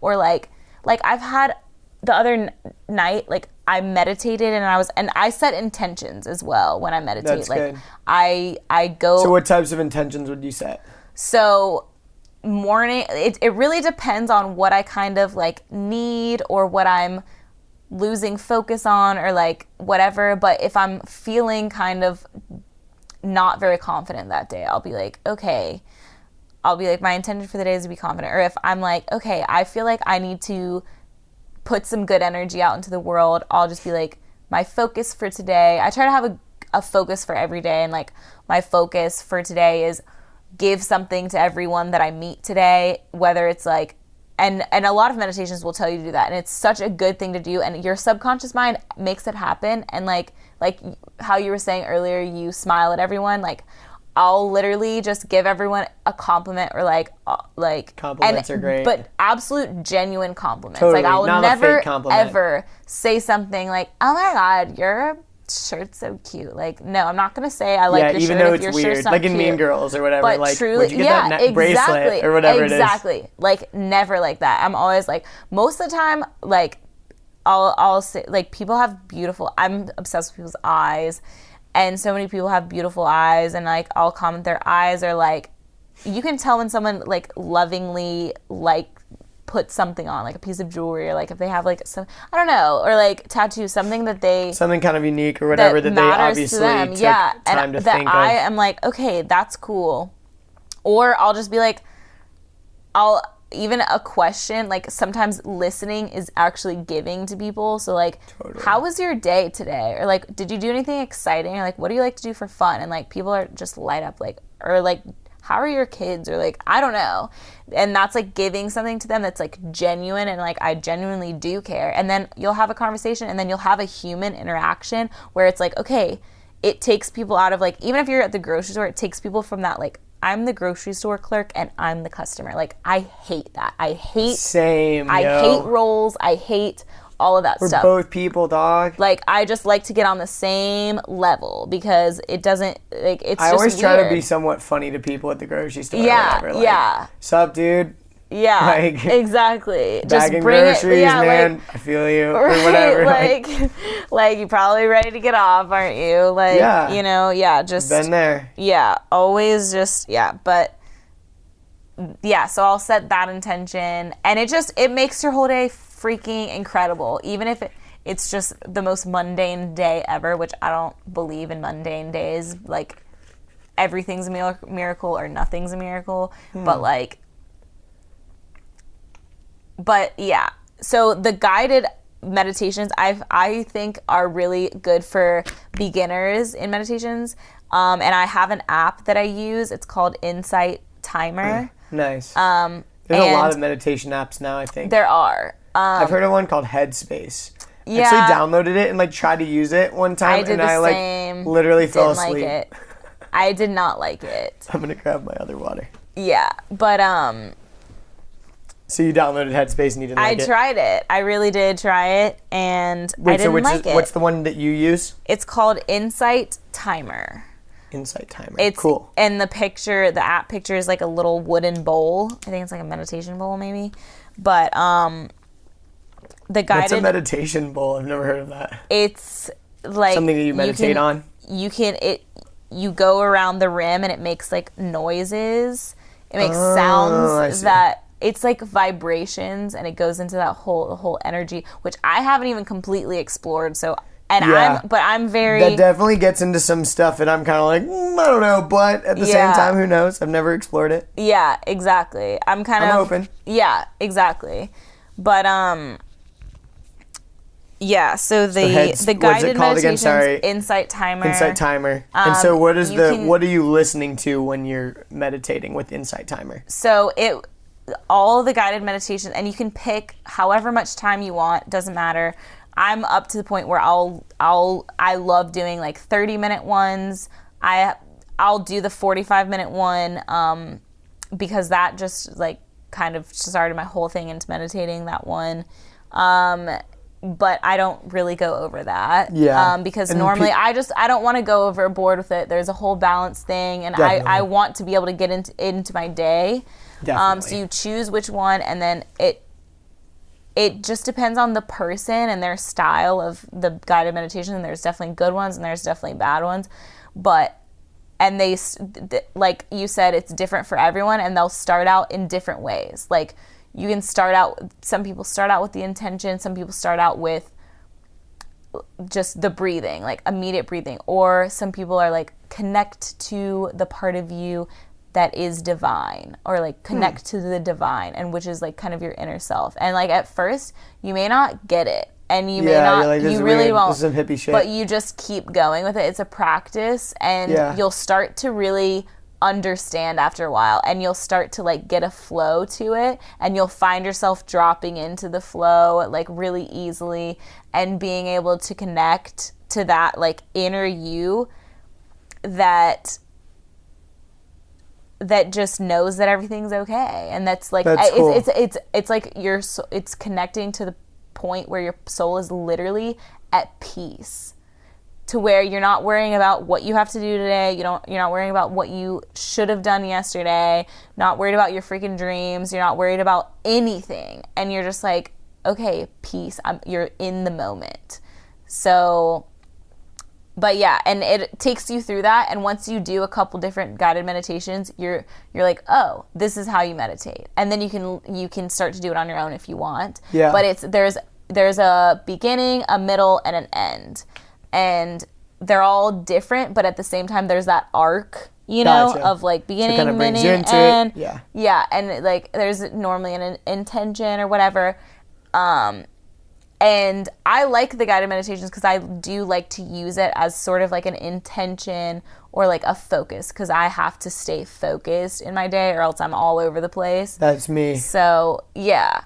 If I don't have like my to-do list, or like if I'm not focused on like what I need to do, I'll end up wasting the whole day. Yeah. And then at the end of the day, I'm like, shit, I didn't do anything. Yeah, that's where the meditation is good, because it's not like to-do lists, you focus on like da-da-da-da-da-da. But in like meditation, you focus on one concept of just like what you want to focus on that day. And it may just be literally like be more focused, or Focus on more focus. Yeah, just like be more focused.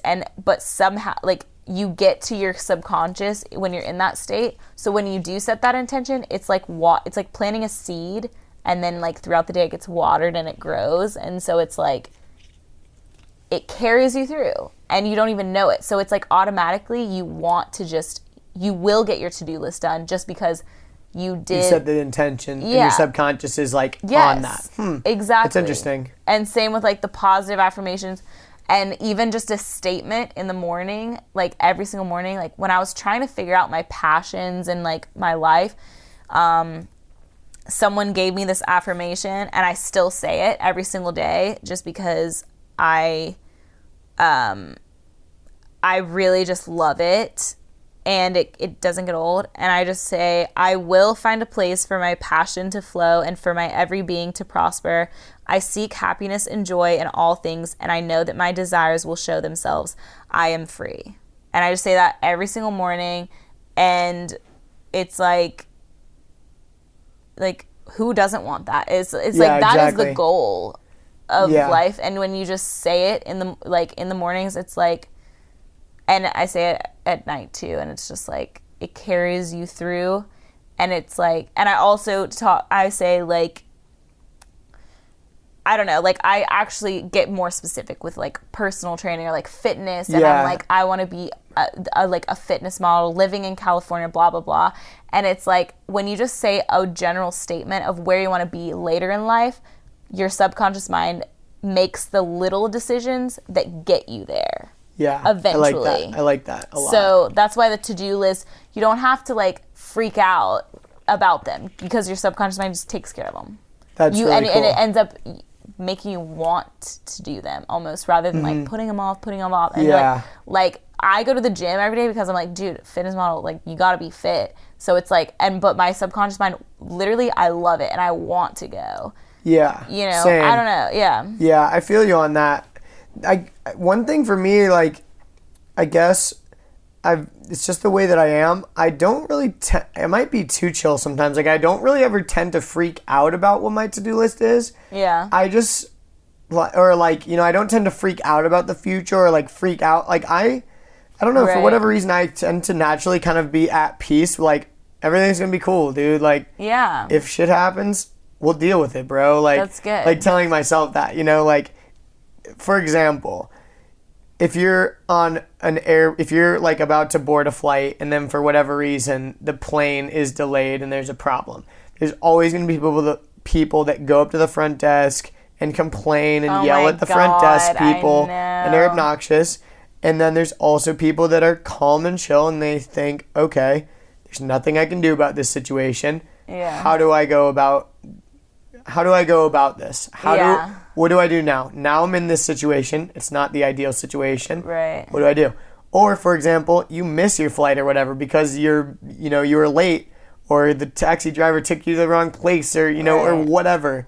And you can choose to be like mad about that or mad at yourself and beat yourself up, or you can choose to be like, well, here we are now. Reason for this. Yeah, here we are now. There's not much I can do besides just make the most of this situation. Yeah. And so I think, like, for me, meditation would be more about, like, honestly being more focused on stuff, because sometimes I'm like too chill. More focused. Sometimes I'm like too relaxed about like, everything's going to be good anyways, dude. Right. Yeah, and absolutely. so that's kind of why I want to start meditating. Yeah, you want to have more of a focus, and that it will. I promise you, it will help, because it helped me as well. Because focus is key. Because where you put your focus, that's where the growth happens, or whatever. It's like where you put your energy is where like it flows, or you'll get it back or whatever. Wherever your energy flows, what it grows. Or there's some kind of rhyme. I don't know. Yeah, some rhyme. Yeah, some hippie shit. I'm just kidding. Some hippie shit. Yeah, I'm all about the hippie shit. Yeah. So one way that I heard meditation being put was like every time you're meditating and your brain like goes away from what you're trying to think on, every time, like, okay, bring it back and go back to the breath or whatever it is. It's almost like a bicep curl for your brain. Yeah, it's an exercise. Because you're like training your brain. You are. Because like you said, your subconscious brain rules your life all the time. Yeah. And so if you just let it run wild and talk, then you're going to lose it. Yeah. It's literally like I'll be meditating, and there are some people that are amazing at it, I think, that can literally like not think about things for like minutes, hours at a time, whatever. This is what I've heard. I mean, obviously no one really knows, because you're only in your own head. It's very true. Like, it starts to increase. Like, literally, when I first started, I would be able to do it for 2 seconds, at a time. And now I can do it for like a couple minutes, which, and that's progress. That's awesome. And, but I'll be able, if I do guided ones, I can pretty much do a whole thing without like thinking, that like, oh, am I going to get enough sleep? Did I set my alarm? Or like, I don't know, random stuff. Like, whatever. Your brain just starts racing. Yeah, it starts racing. And then, so that, it's like, you picture it as like there's different strategies that I use and people use. You can picture them as like clouds or balloons that are hanging over your head and like you releasing them, or you can picture them as like on like a whiteboard and just picture like wiping it clean. That's a cool like you can illustration. literally like the key to meditation is not freaking out and not thinking, oh shit, I'm supposed to be meditating, like, and now da da da da, and now you're on a whole nother thing, and and you're trying to push away the thoughts, but the key is to not push away the thoughts. It's to embrace them and be like, okay, put them right in front of you, like on this thing, and then let them go. Love that. Yeah. That's really cool. Yeah. That's awesome. And a lot of guided meditations will help you with that. Yeah, like they'll that's say cool. during it, like to project things in your mind. They'll be like, don't even worry if this is happening. Like that's cool, they'll be like, don't it's worry natural. because just try to picture the thoughts going out with your breath. Or like whatever. So that's why I really think that the guided meditations are good, and just trying a bunch of different ones out, because there's some where you will literally you're like, oh my God, that was incredible. I just made a quantum leap in my spirituality just now, or like my day is gonna be like, I don't know. There's some days where I'm like, whoa, so I had cool. the most incredible meditation. My day is like, and I'll if you have like, amazing you'll days. learn something. Yeah, you'll learn something. And that's crazy to think about, that you can learn something from yourself. Yeah, it's crazy because guess what? It's exploring the universe. Everything is within you. It's true. Everything is actually within you. It's crazy. It's kind of crazy because oops, I probably messed that up. Yeah. It's okay.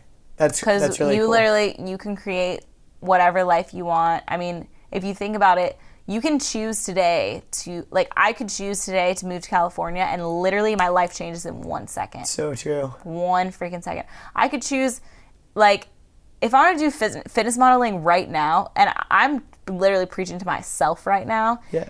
If I wanted to do fitness modeling right now, I could go call up some friend of an agent or something, get an agent, and probably do the shit right now. Yeah. Like, you know, but it's like, I'm not choosing to do that. So, but it's like within me. It's like, exactly. It's like I literally can create whatever I want coming That's from so true. myself. But we just don't do it because of our ego and our little fear negative and thoughts. responsibilities. I'm not fit enough, or like, I'm not whatever enough. Yeah, I feel you. Yeah. So going back to like practical things that people can do, it sounds like you have a lot of like morning and evening routines. Mm-hmm. Like walk me through like pretty basically like what you do and what people can start off doing. What's like some simple steps that people, if they are interested in like what it sounds like you're doing. Yeah. What do you do in the morning? What do you do in the middle of the day? What do you do in the evening? Okay. So the mornings are very key for me, and I've learned that just as a practice. And I like, anytime I have to be somewhere in the morning, I always wake up at least 2 hours early, depending on if it's far away, then I'll try to wake up like 2 hours before I need to leave, I guess, for somewhere. And so I just wake up, and the first thing I do is read the affirmations, like first thing in the morning. Don't touch your phone. Yeah, well, I touch my phone to look at the affirmations because they're on my phone. Okay, cool. But I also you're not like going on Facebook. I also have a copy up there. Oh, nice. But for some reason, I like the note on my phone. I don't know why. Yeah, that's cool. But you're not looking at Facebook. You're not looking at Instagram. First thing you do, look at the affirmations. Literally cannot. I cannot. Yeah. I try not to even look at social media until after I've meditated. I like that. I need to do that. Yeah, I look at it too often. That's like my almost reward for after I'm done meditating, because to create habits, you have to have the initial whatever impulse, and then you have the thing, and then you have a reward. That's the way to create a habit loop. Because it's like Pavlov's thing. You like get a reward when you I like that. So to create any like long lasting habit, you always have like the impulse, and you can literally decide what you want to do, But So you read the affirmations. so I read the affirmations, and then I go. It kind of varies depending on like how freaking hungry I am. Yeah. But normally I get up, put my contacts in because I just like have to. Yeah, I just have to see, and that kind of wakes me up. And then I'll put on my gym clothes because I always work out in the morning, or I'm going to the gym to crunch or whatever. Yeah.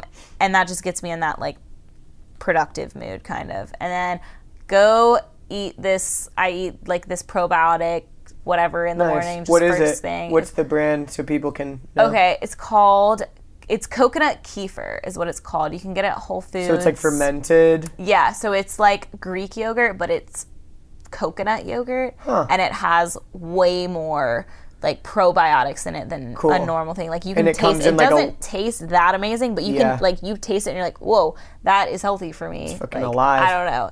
It's alive. It's lit. Is alive. Like it is lit. It's so lit. Yeah. So is it in like a cup by itself, or is it like a big container? It's like a little jar. And you eat one every morning, or you eat some out of it? Yeah, there's 4 servings in there, and I just eat one. I like just eyeball it. I'm like, all right, that's probably a you just quarter. like, I got you. Cool. Yeah. So you normally eat that for breakfast. Do you have anything else? That's like, that. It's only a little bit, and that's like, so I just eat that first thing because it's good to eat on an empty stomach for the probiotics because you don't want to have like that makes sense. Stomach acid or whatever because it kills the probiotic or whatever. There's a whole thing, and I'm looking into that stuff too. But I love that stuff too. Yeah, so I eat that first thing, and then I take Luna out like for a little walk or whatever, and then I come back, I meditate. And then my reward for meditating is like so I meditate, and then I'm like, okay, I can look on social media, and then I'll play music or whatever, like my favorite music, because it's kind of like a reward. It's like, okay, meditated, I'm ready for my day, and now I'm like, okay, let's like get up and like move Shower in, happy, like whatever, and then I eat actual breakfast. Whoops. There we go. Which I eat 6 egg whites, and I just make them with coconut oil and peppers. And I'm literally obsessed and put some sea salt on there and done. Yes.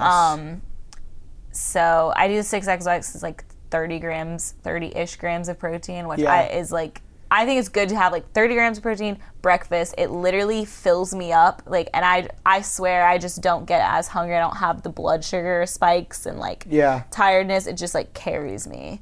Love it. And then then I get ready. We can get into diet and stuff after this because I want to hear your routine actually. So let's talk about diet in a second though. Okay. But keep going on the routine. Okay. So then I have this notebook. I've kind of strayed away as I've been making meditation into a habit. So another thing is when you're trying to make anything into a habit, like focus on it, like only that thing for like a month, and then focus on putting your next habit into place. Like because your mind, it's you just have to focus on one thing, build that into a habit. Then once that is like subconscious, then you start consciously doing the next one, you know? But your conscious mind, you really can't, it's very limited. Like it's very low focus. So like one thing at a time. And that's like scientifically proven. Totally. The Power of Habit is a good book. I read that, and that's where I got all that, like the habit loops and stuff. Love that. Yeah, there's another book that's called The Compound Effect by Darren Hardy. Oh my God. Have you? That's one of my favorite books. The Slight Edge. I've heard of that book. I haven't read it. It's basically the same thing, I think. The Slight Edge talks about the compound effect, but the Slight Edge, by the way, was another changed my life. Love it. That's where like those little decisions. Okay. Yep. It's all about the little tiny things. Days. Yeah. Like whether I eat that probiotic in the morning or not is like whether I feel good the rest of my day. Like it's like those, I don't know, but So you write in your notebook. You were saying. Okay, so I have this notebook. It's called the Sunrise Manifesto. You can get it on Amazon if you want, but it's just a quick like 5-minute activity that you do 3 things you're grateful for, 1 that you're given or earned, 1 of your relationships, and then 1 something simple, like it can be like what you're eating, or like I don't know, the gym, or just literally something so simple, my car, like I don't know. Yeah. And then it goes through what you want your intention to be for the day, if like what you want to accomplish, the 3 things that you want to accomplish that day the most, because when you try to make a to-do list that's more than 3 things, odds are you're probably going to get to 1 thing. But if you do 3 things, you'll probably get to all 3 things. Love that. I've heard that a lot, the 3 things. That's what I always try to do.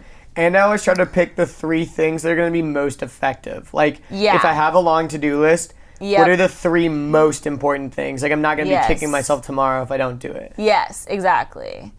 And then there's like 1 more thing that it talks about. I forget. And then the next page, it just says, just jot down whatever you're feeling, whatever you're thinking, that's like kind of like anything. Like, and it can be like, I'm feeling anxious right now and I don't know why. Or like, I'm feeling super excited for my day today. Or like, to-do list. Like, you can write a to-do list, or like you can write whatever's on your brain, or like I need to do this, or like try and be super nice today to everyone. I don't know, like that. Smile. Yeah, just something. Literally whatever. Like, and so it gets all that chatter kind of out of your brain, so you can focus on your day and be productive. So it's like a little 5-minute being productive activity. And then I normally do that like kind of while I'm eating. And then I already have my gym clothes on. I get ready. I do my makeup or whatever. Sometimes I'll listen to more like just positive affirmations, because you can never get enough of those. Yeah. And they're just good in the mornings. And then I just leave. Then I'm out the door. Cool. And then I normally drink some coffee. That's good. Oh, and I also drink a glass of, I always put cold water, like a water bottle, in the fridge, and I carry it around with me for my whole morning, and I try to drink like a whole water bottle before I get out the door. That's good. So, and then in the evenings, you said you kind of do stuff before bed too? Yeah. So I always like wash my face. I try to shower. Sometimes I'm just too exhausted. I mean, if I worked out, I'll shower. If not, then So you shower at night? Yeah. I think a lot of girls do. Yeah. And honestly, like especially after work, I feel like I just need to wash the negativity and just like a lot of energy off of me that I've gotten from a lot of people. And they're like meditations. Yeah, you showers can are great. meditate in the shower and pretend that the water's washing all of the negativity off of you. I love that idea. Yeah, it works really well. And it helps you sleep, honestly. Yeah, showering before you sleep is great. I tend to work out at night a lot, so I'll take a shower at the gym, and so it's great because then I'm like showered, and then by the time I get home, walk out and you're like, ooh. Yeah, and then when I just get home, I just go to sleep. Yeah, like, that's this awesome. Is awesome. Yeah. Like last night, it was so late, and I'm just like, psh. Oh, that's the best. Yeah, that's the freaking best. So you said you'll take a shower, and then you'll do some more affirmations before you go to bed? I do. Yeah, so I shower, and then I always take my note, whatever, and then I read the affirmations again, the same ones that I read in the morning, and then I meditate, and I normally do a sleep meditation, just because I seem to have trouble sleeping if and it's also just a caffeine thing, because I'm always drinking caffeine. I'm really not. I try not to. Like, I try to only have like 1 cup of coffee in the mornings, and like, but if I'm at work bartending, I just have long days, and it's hard to get through sometimes. So that does like get me. It keeps my heart pumping. So sometimes I'll just be like in bed, like, oh my god, and sometimes I get so excited about life that like I want to do things. Like, it's so weird. And so you do these like nighttime meditations to get you ready for sleep. Yeah, and like deep relaxation meditations and stuff like that. And then I'll just have the best sleep. And because sleep, I'll have terrible nights of sleep and I'll have good nights of sleep. And every time I do a meditation, I'll have an amazing night of sleep. Huh. So, That kind of makes sense, though. And then I do the affirmations before I meditate because I think, I just feel like if I do them before, I think, like, they go into my brain better since I'm meditating after and then I'm sleeping. So, I don't know. Yeah, it makes Try to sense. be the most effective. That's really cool. So. Yeah, it seems like you really try to optimize, like, every aspect of your life, which is really, really cool. Yeah. So, earlier you were talking about your breakfast and stuff. Like, obviously now you're a certified trainer. In that training, do they go over diet much, or is it mainly physical fitness training? They do both, but their nutrition is very basic, and it's very, like, only the recommended dietary allowances and, like, the daily, like, the recommended whatever by the government and, like, all that bullshit. I do not. That is some bullshit. I literally skimmed the chapter because I honestly knew all the basics. I just already knew all the basics. Dude, the government says, like, 50% of your diet should come from carbs or something crazy. Yeah, like... It's like the food pyramid, like, bread is, like, the giant bottom, and it's, like... Dude, don't even get me started. Like... Fiber, just don't even get me started. I read this whole book on fiber, and, like, basically everything you have ever been told is a lie. Pretty much. But always new science, new stuff is coming out, so it's like the stuff that we thought was true like 10 years ago, now it's all lies and all that stuff. Absolutely. So you can never really be sure about nutrition. No one knows anything, but you do know how your body feels. Yes. And that's what I go on. Yeah, me too. Yeah, so earlier you said you're eating, like, egg whites rather than whole eggs. Is that just a personal preference? Are you trying to not have fat or what? Well, so I like the egg whites. I get enough fat throughout the rest of my day. Like, so I use MyFitnessPal, Me too. the app, and I do Track my your macros and all that stuff. So, and there's certain... Do you track them, like, religiously, or are you kind of, like... not even a little I know, bit. like, what I'm eating. Yeah. I'm good. I mean, I try to do good serving sizes, and I try to, like, you know, but, dude, definitely not. I do not track that down to the whatever. Because if I'm feeling hungry and I'm like, well, I am whatever, I'm like, okay, I need to eat. Like, I'm going to eat because my body needs fuel. Like, so it's, I think just being in touch with your body is the most important thing.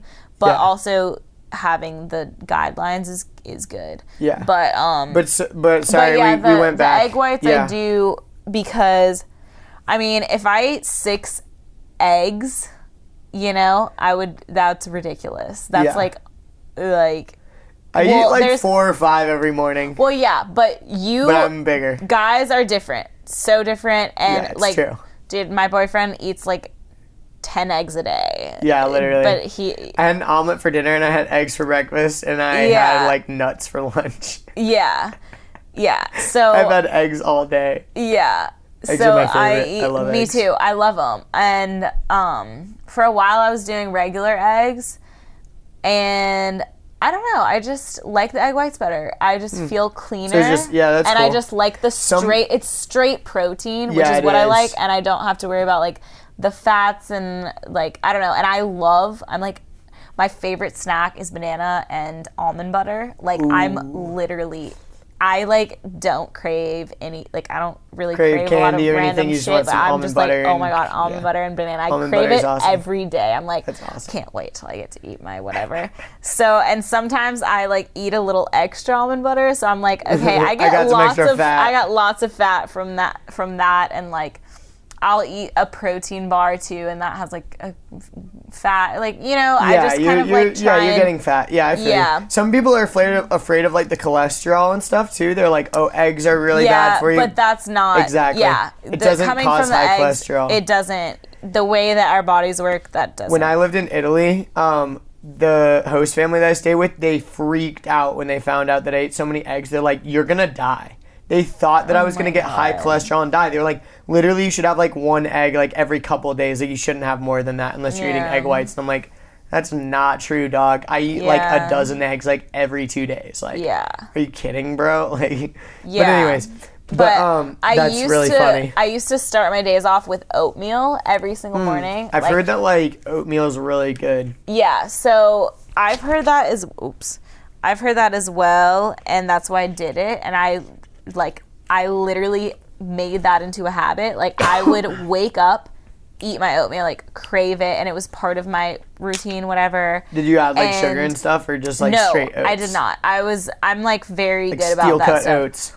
Not steel-cut oats. I just did the instant oatmeal, and sometimes I would put like a little scoop of protein in it.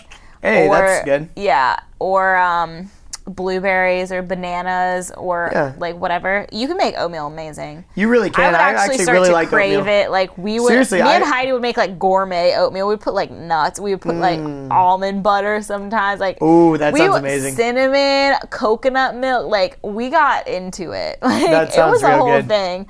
And then I kind of I've been doing a lot of research, and everyone has a different opinion. So it's very hard to filter through what's good and what's bad, and like what works for you, what doesn't, and what may work for someone might not work for someone else.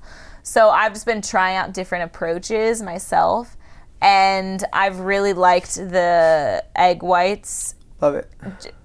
Or eggs, whatever. Yeah. I think it's the same thing. With As long as oil. you're not starting out. Oh, the coconut oil. Love it. And that has fat too, so you're getting fat from that too. Oh yeah, exactly. And I'll eat a salad with olive oil too, and like salmon. I'm like obsessed with salmon. So like, and that has higher fats than normal. Like, but it's not. It's Yeah. But I think that starting your day out with carbs is not as effective as starting your day out with just protein. Totally agree. Because I think the carbs you run out quicker. Yeah. I really think it spikes. It's right early in the morning too. I think it's spiking your insulin levels, and then you're starting to store fat early on in the day. But when you're just doing protein, then you're utilizing maybe the carbs that you ate yesterday, or the fat that you have stored. So you're like, and I think working out like that and then eating your carbs, because it's called like carb backloading. Yeah, exactly. The carbs go into your muscles faster after the workout. Yeah, so that it's not being stored as fat, and that's where people go wrong in eating fruit first thing in the morning too. People are like, yeah, that insulin spike is crazy. People are like, oh, a banana, it's healthy. It's better like utilized in the morning. Yeah, when I eat my banana and almond butter, I'll eat it either right before I work out or right after I work out. So I always try to do the carbs before or after. Yeah. And then I'll eat. I really like sweet potatoes, so I try and eat like a sweet potato a day. Not a whole sweet potato, but like I'll eat or whatever. I don't know. Eat a whole day. I would. Yeah. Not right now. I'm on a But yeah, so and then I always eat like some sort of sweet potato and like a salad or something. But it's just nutrient dense, so I like those. And love it. And it's not as much of an insulin spike as like white bread or fruit or whatever. Yeah. So what have you heard about the ketogenic diet? Lots of people are jumping on that recently. Do you know much about it? Yeah, I do. I think that I mean, I don't see what's wrong with it, honestly. The problem with it is like, so carbs, which is basically sugars. I mean, technically it's all glucose. It all gets broken down into the body and like eventually becomes sugar. It becomes sugar, glucose or whatever. Yeah. Which sugar, when people think of it as sucrose or whatever, the simple sugar or table sugar. Table sugar, yeah. But glucose is technically what for some reason I think of sugar as, but yeah, it all breaks down to glucose. Into glucose eventually. Yeah, exactly. So we're basically addicted to carbs. We really are. Like, if you've been eating carbs, you're addicted to it. And it's like sugar. It's like you can literally have cravings so bad that you're out of your mind and you're literally mad if you don't eat it. It's an addiction. So I think carbs are the same way. So if you do go ketogenic, you go through a very long phase of like low energy, craving so bitchy, like emotional, rages. I mean, I've tried to do it and I've made it like 2 or 3 days and I couldn't even get through my workout. So I think you like need to take off a week maybe. Yeah. Or I don't know if I'm just addicted to sugar or maybe I have a low metabolism. I don't know. There's like so many different factors that can factor into it. Yeah. So I think where maybe it can work for some people, like and it's different for men and women too. Yeah.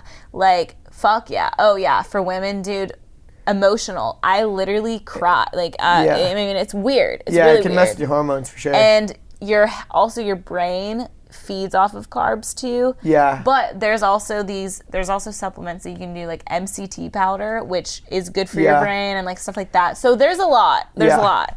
So, but I think it's probably another one of those kind of like diet crazes. Yeah, exactly. And what I always go back to is like, if that works for you, it works for you. If it works for your lifestyle, then do it. If it doesn't work for your lifestyle, which it doesn't work for me, because I have really hard workouts. Like I squat, I lift heavy weights.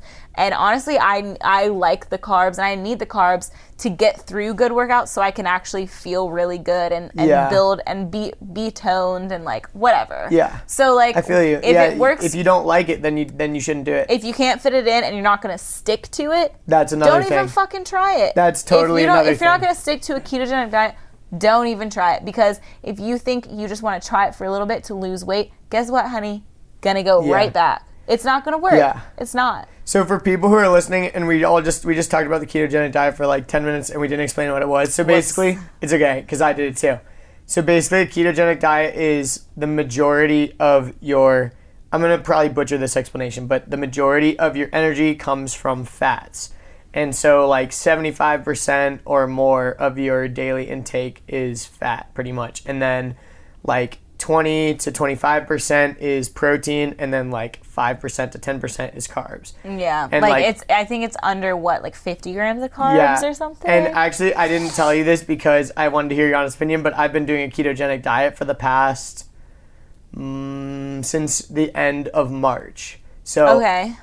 So more than a full month now, which has been great. Good job. Yeah. That's really good. And I good. haven't been super religious on some days. Like I've definitely had my cheat days. I've definitely strayed away. But the thing that's been really awesome for me was, so from January 1st. Did you go through a period of like withdrawals? I kind of did. So the past year, I'd been already doing super low carb, and I wasn't making very many gains, and I realized it was because I wasn't giving myself carbs after my workouts. Mm-hmm. Like you were saying, you need to carb backload. It goes into your muscles and it helps the proteins. Exactly.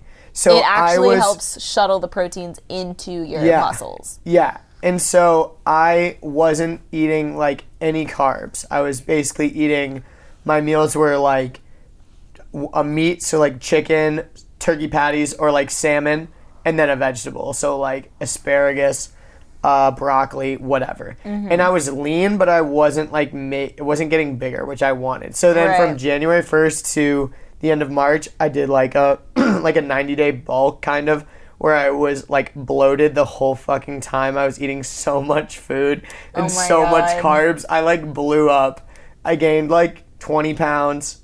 Actually, okay, there's a way to do like lean bulking. I know. But I was trying to be aggressive with it because I just wanted to try it because I'd never done it. Yeah. And I'd never like That's bulked cool. before. That's awesome. Yeah, so I did Good it, for and you. I enjoyed like eating so much because it was awesome. And then I went from that to doing the ketogenic. So I did have a period where I went through kind of like carb withdrawals, and I still definitely crave carbs from time to time. Right. But the one thing that was crazy is I listened to this podcast. I forget the dude's name.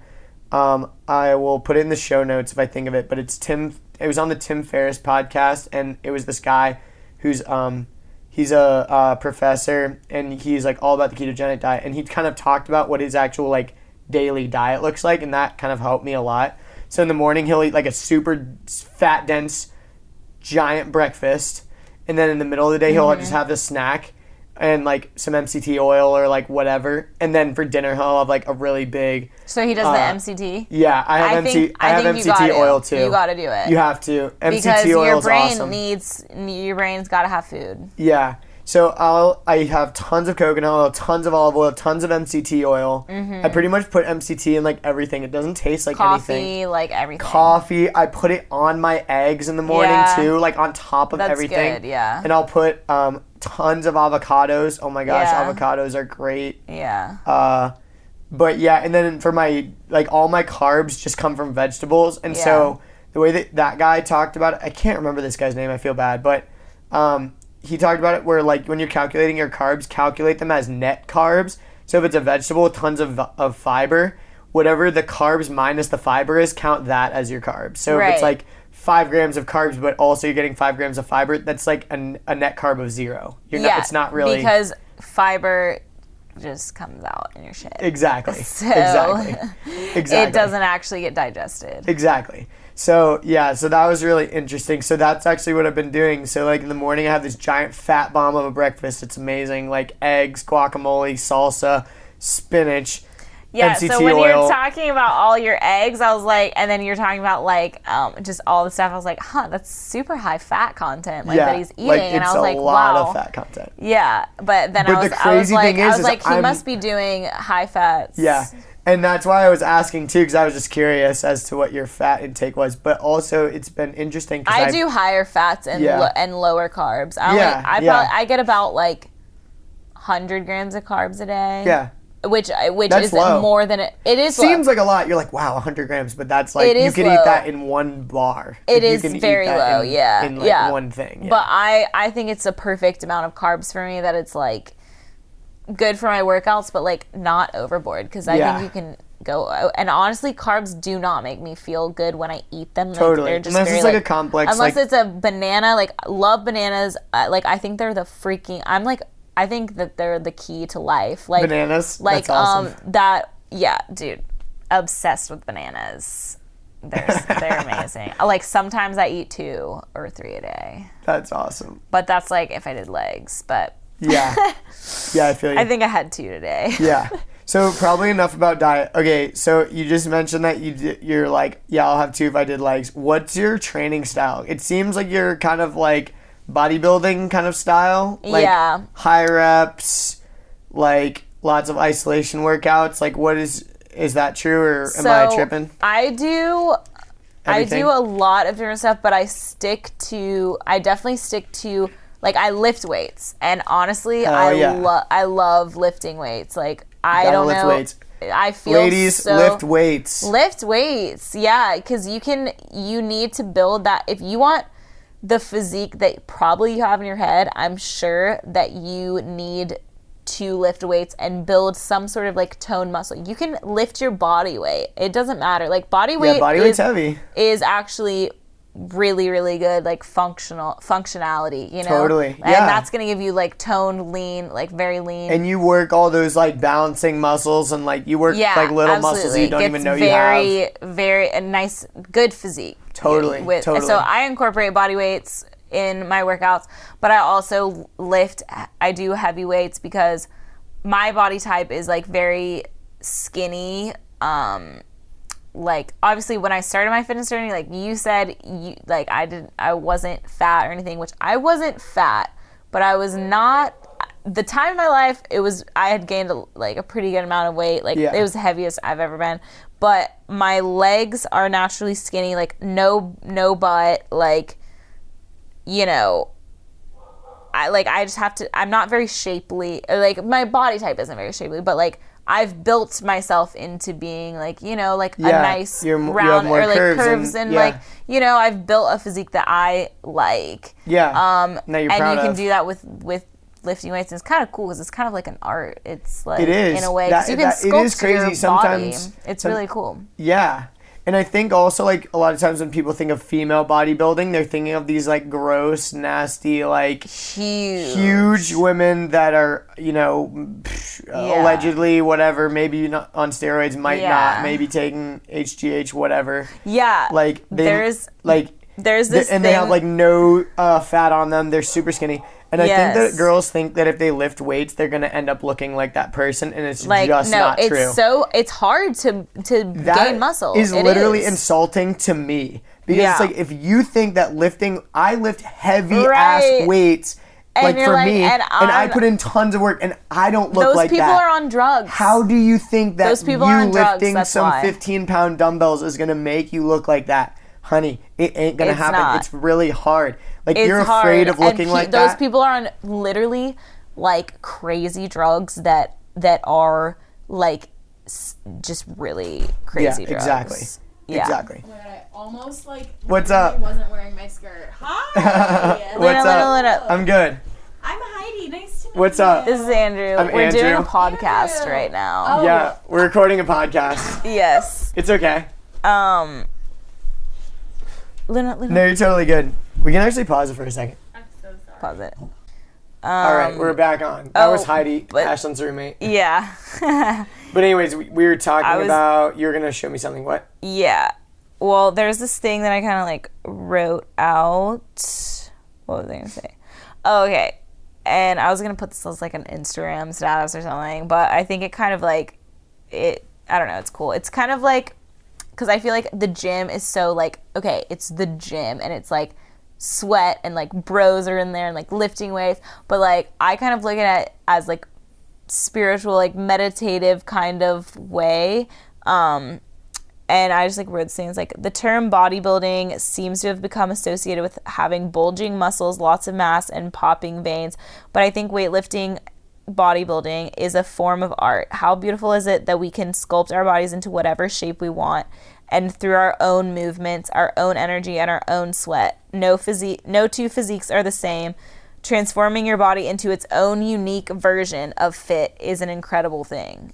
Because it's like, you know, people look, like, even That's I awesome. do this, I'll look on like Instagram and be like, or like I used to do this. I really don't do this anymore because I changed my whole mindset, but I'd be like, I want that body. Like, I want that exact body. Guess what? Like, have you ever seen, like, I follow so many fitness people and not one of their bodies looks even a little bit similar to the other. It's like, so true. they're all so different. Like, their abs look different, their butts look different, their That's very legs look true. different. Like, literally. So it's like, honestly, that's kind of fucking awesome because guess what? You're literally you're gonna have, if you want to be fit, you're gonna be your own version of fit. It's true. But it's like within all of us, but it's our own version. So it's like, Yeah. we're literally like, we're all like little snowflakes, you know? Yeah. It's like, mine is not gonna look like theirs. So it's like not even intimidating. It's like, you can't even compare yourself because like, it's cool. Cause it's like, shit, I'm my own person, but like, and they're fit as fuck too, but it's like, you don't compare because you're different. I love that. Yeah. That's awesome. Yeah. That's really cool. And I totally agree. Like, I even do this as a guy, like, looking at people's physiques and stuff. I'm like, oh, I want that physique, or like, oh, I want to look like that, Right. and whatever. Like, damn, like, I don't look like this guy or whatever. Yeah. And I think it's good to have aspirations, like people you admire and like physiques you Yeah. admire and stuff like that. But at the same time, you're right. Like, Not you can only whole be you. bodies. Like, oh, like you could just be like, I mean, I want to improve this part of my body, maybe. Like, I want to build this up, or like, I want to like maybe slim this down or whatever. Yeah. That's cool, dude. You want to do it? Freaking do it. But like, you just have to know, you have to love yourself first, and you have to know that you're not gonna look exactly like that other person, and you don't want to. Like, you don't even want to look like anyone You shouldn't else. want to look like anybody else. You That's know? true. So it's like, Yeah. maybe you want your certain something to look like similar to theirs. Yeah. Still probably never gonna do it, but it's Yeah, gonna exactly. be cool. You can have your own version of that. Yeah, exactly. That's so awesome. That's very Yeah. true. And we can wrap this up in just a second, but I was going to ask you, so for your style of working out, like, what would you encourage people to do, like, if they were just starting out? Like, what's like the first types of exercises like people should be doing if they're like not into fitness and they want to get into it? And I mean, I would recommend people to get a trainer, obviously, but like, Yeah, what if, for sure. if you don't have the money for a trainer, like, what should you do? Yeah. Well, I would definitely start by following a bunch of people on Instagram, social media, YouTube. YouTube is free, and literally people post their whole workouts on there. Yep. That's what I've used for, like, that's what's really helped me in my fitness journey. At first I would follow people's exact workouts, and they're free. So Yeah, that's there you awesome. go. And then, so I would start there, and then I would definitely stay away from like the steady state cardio. I mean, that's literally, it's doing nothing. Like, I can't even go into it. So but true. It truly is doing nothing. And what you mean by that is just running on the treadmill or doing the elliptical for an hour or doing the Stairmaster Anything or whatever. over, like, I would say 25, 30, like 30 minutes. The Stairmaster is actually good because that's like it's pretty intense. Yeah, the Stairmaster is good, but anything over 30 minutes, it's very pointless because you're literally you're starting to break into your muscle. So it's like you're just destroying, you're not ever going to be breaking down your body that you want. Yeah, you're not ever going to, like, I mean, you've all seen the people that are doing cardio at the gym. Hello, why would you follow the example of people that are not fit and don't have the physique that you want? If I want certain things, I find the person that's doing the best thing or that's doing it successfully, and then I just follow what they're fucking doing. Seems like it makes sense. Yeah. So then why? Like, it's like going to a freaking one of those group fitness classes, and the trainer or the group fitness instructor is not fit, and then you're like, okay, so do I want that body? No. So I'm not going to go to that class. Do I want that body? Yes. Like, or if someone did want that body, then go to the class. If not, why would you, like, I mean, everyone's trying to improve their own physique. I understand that, but, like, you know, everyone's in a journey, but exactly. don't follow, like, that's like the blind leading, like, I don't know. Yeah, exactly. I'm totally with you. Yeah, I used to work at a gym as well, and, like, it was hilarious. Like, the dietitian guy, that was, like, the main dietitian guy, like, he had the worst physique ever. Yeah, you have to. He was like this tiny little short dude that, like, wasn't even, like, muscular, and I'm like, okay, I get it, you're the dietitian, you're not a trainer, but, like, if I want to come to you for, like, diet advice and I want my body to be in tip-top shape, I definitely don't want to look like you. And that's the same for trainers, too, like, trainers that are not in good shape. Practice or trainers that don't even work out. Like, they're just kind of blessed with, like, a good body and they actually don't work out. Like, I know of trainers that are like that. Like, they literally don't work out themselves. Must like, be nice. Yeah, I know, right? Practice what you preach. Like, they're skinny. They're not, like, jacked, but they're, like, still skinny. Right. And they don't. They're just, and I'm sure they're, like, kind of active and they eat good. Yeah. But, yeah. So, stay away from this like, cardio of just, you know, it's not really, you're not really getting your heart rate up that much.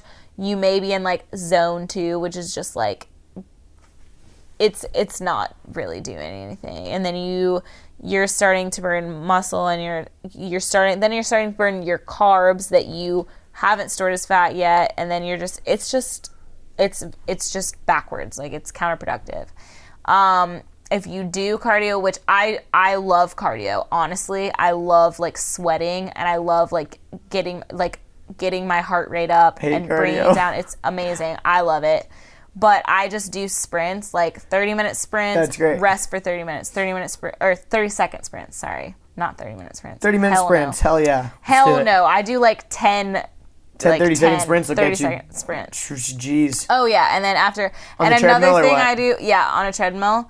And another thing I do as well, and I learned this, I went to this, like, Barry's boot camp class in LA, which is what, like, all Orange Theory classes have come from. And it's like the same idea and concept. Those are really good. Yeah, it was really good. But the cardio portion is what I liked, because that's something that I haven't really explored that much. Like, the weights and stuff, I was like, this is bait. Like, you know, I was like, okay, this is easy. You know that. But the cardio stuff was awesome, because they do, like, you'll jog for, like, 2 minutes, and then you'll up your speed 1 miles per hour.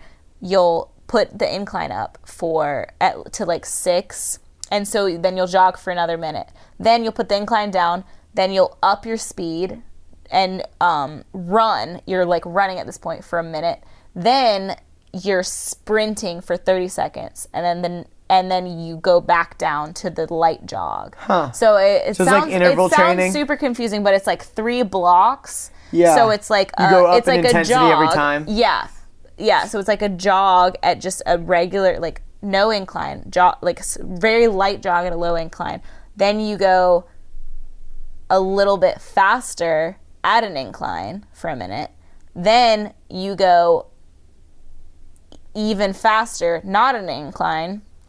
Then you sprint, like full out sprint for 30 seconds. Then you go back down to the light jog. And then you do 3 like chunks of that. That's so cool. It's like you're in these 3 different zones, and then you bring your heart rate back down. And then you like, so you're I mean, it's the best workout. What's the physiological response to that? Like why would you want to do that versus like regular running or whatever? Yeah. So when you're bringing your heart rate up and down like that, you're getting it into that fat burning zone, and then you're bringing it back down. And you're not, because when you're doing steady state, you're keeping your heart rate kind of at this thing, and then you're burning other things, carbs, muscle, whatever. So when you're doing interval training, you're bringing your heart rate, fat burning, then back down, fat burning, back down, fat burning. So That's you're cool. not ever going into that like burning carb muscle burning state. or muscle burning. Yeah, so you're just, and also another thing, like there's so many benefits, but another thing is that you're shocking your metabolism. So yeah, your body's like, because whoa, you what have are you doing? you have to shock your metabolism. So it's like your body's like, okay, energy, and then so your body starts to respond in a way that it's ready for that all the time. So like you'll have more energy in life, just, you know, I mean, if you keep doing it, obviously. Yeah. And your body burns more calories after you're done working out, like when you're not even working out, like just throughout the day, it's raising that, and that's what you want, and you're not burning your muscle. So it's like you're toned, you're burning fat, you're maintaining your muscle, and you might even be some interval training, you're building some muscle. You can do interval training with weights, like totally. And sometimes I'll do that I do all different types of stuff, but that's cool. Yeah, I feel like as a trainer, you're always trying to explore stuff. Yeah, I try everything. Like I'm about to get into boxing because there's like that's this awesome. box, like ex-boxer that just works out there, and I was talking to him. Is Xbox? Xbox. There's an Xbox that works at my gym. Xbox. He would play the boxing games on the Xbox. That's what he was. He's an Xbox boxer. He's an Xbox boxer. That's hilarious. I actually am very interested in exploring martial arts soon too, because like I was kind of at that point where I just needed to like build a physique that I was like happy with. You know what I mean? That I could look in the mirror and I'm like, yo, sick. I have a 6-pack. Like this is cool. And like also I'm in the gym and I'm lifting weight that I'm proud of. Like I'm lifting like it's empowering.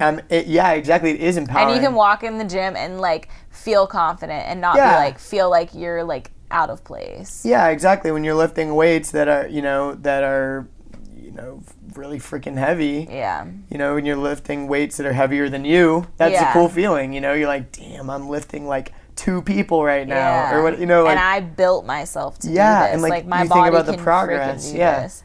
Yeah, it's very, very interesting. But now I'm kind of like in a weird phase where I'm like, I want to try something new. And I'm thinking I want to try jiu-jitsu. Yeah, you should. Yeah. It's, to me, I tried it one time. I only did one class. Like, you definitely have to. It's I remember that. You got to go deep, and you got to like practice, and like it's a lot. But it wasn't a workout to me because it seemed similar to wrestling. Yeah, well, there's definitely a wrestling aspect like, of it. Tactics. And you're learning like the ground game and all that. Yeah, makes sense. Dude, I just want to I've learn heard to be it's able to amazing, defend myself, to be honest, like, because I feel like if I got into a fight, I would be toast. Yeah, I learned some really good stuff. You should definitely, just try it out. There's so many. It's kind of cool because you can just normally. Yeah, I think I'm gonna go with Elizabeth Ward. She goes to jiu-jitsu classes. Oh, nice. That's cool. Yeah, I'm gonna have her on the podcast soon too. Yeah. Because she has cool stories and perspectives too. But yeah, I think I'm gonna go to jiu-jitsu. Yeah. But yeah, cool. Let's end this podcast. So it's been pretty long. Yes, fitness. We talked about tons of stuff. Talked about a lot of stuff. Yeah, but I feel like the takeaway here would be positive, spread positive energy. Yes. And love yourself. Love yourself. Self-love. If you love yourself, everything else will fall into place. You don't even have to worry about anything else. So just love yourself. Give yourself a hug and a smile. That's awesome. Cool. Awesome. Thanks, Ashlyn. Thanks for listening, everybody. I hope you enjoyed that conversation. I'm really going to miss Ashlyn out in LA, but like I said, hopefully I can visit her soon. If you want to follow her on Instagram, her username is at the Ashlyn Show. That's at TheAshlynShow.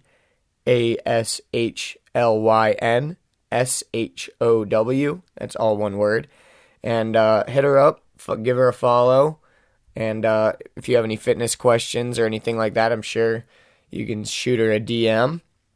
If you want to support the podcast, the best way to do that is to go to iTunes or the podcast app if you have an iPhone and find the Andrew Deitsch podcast.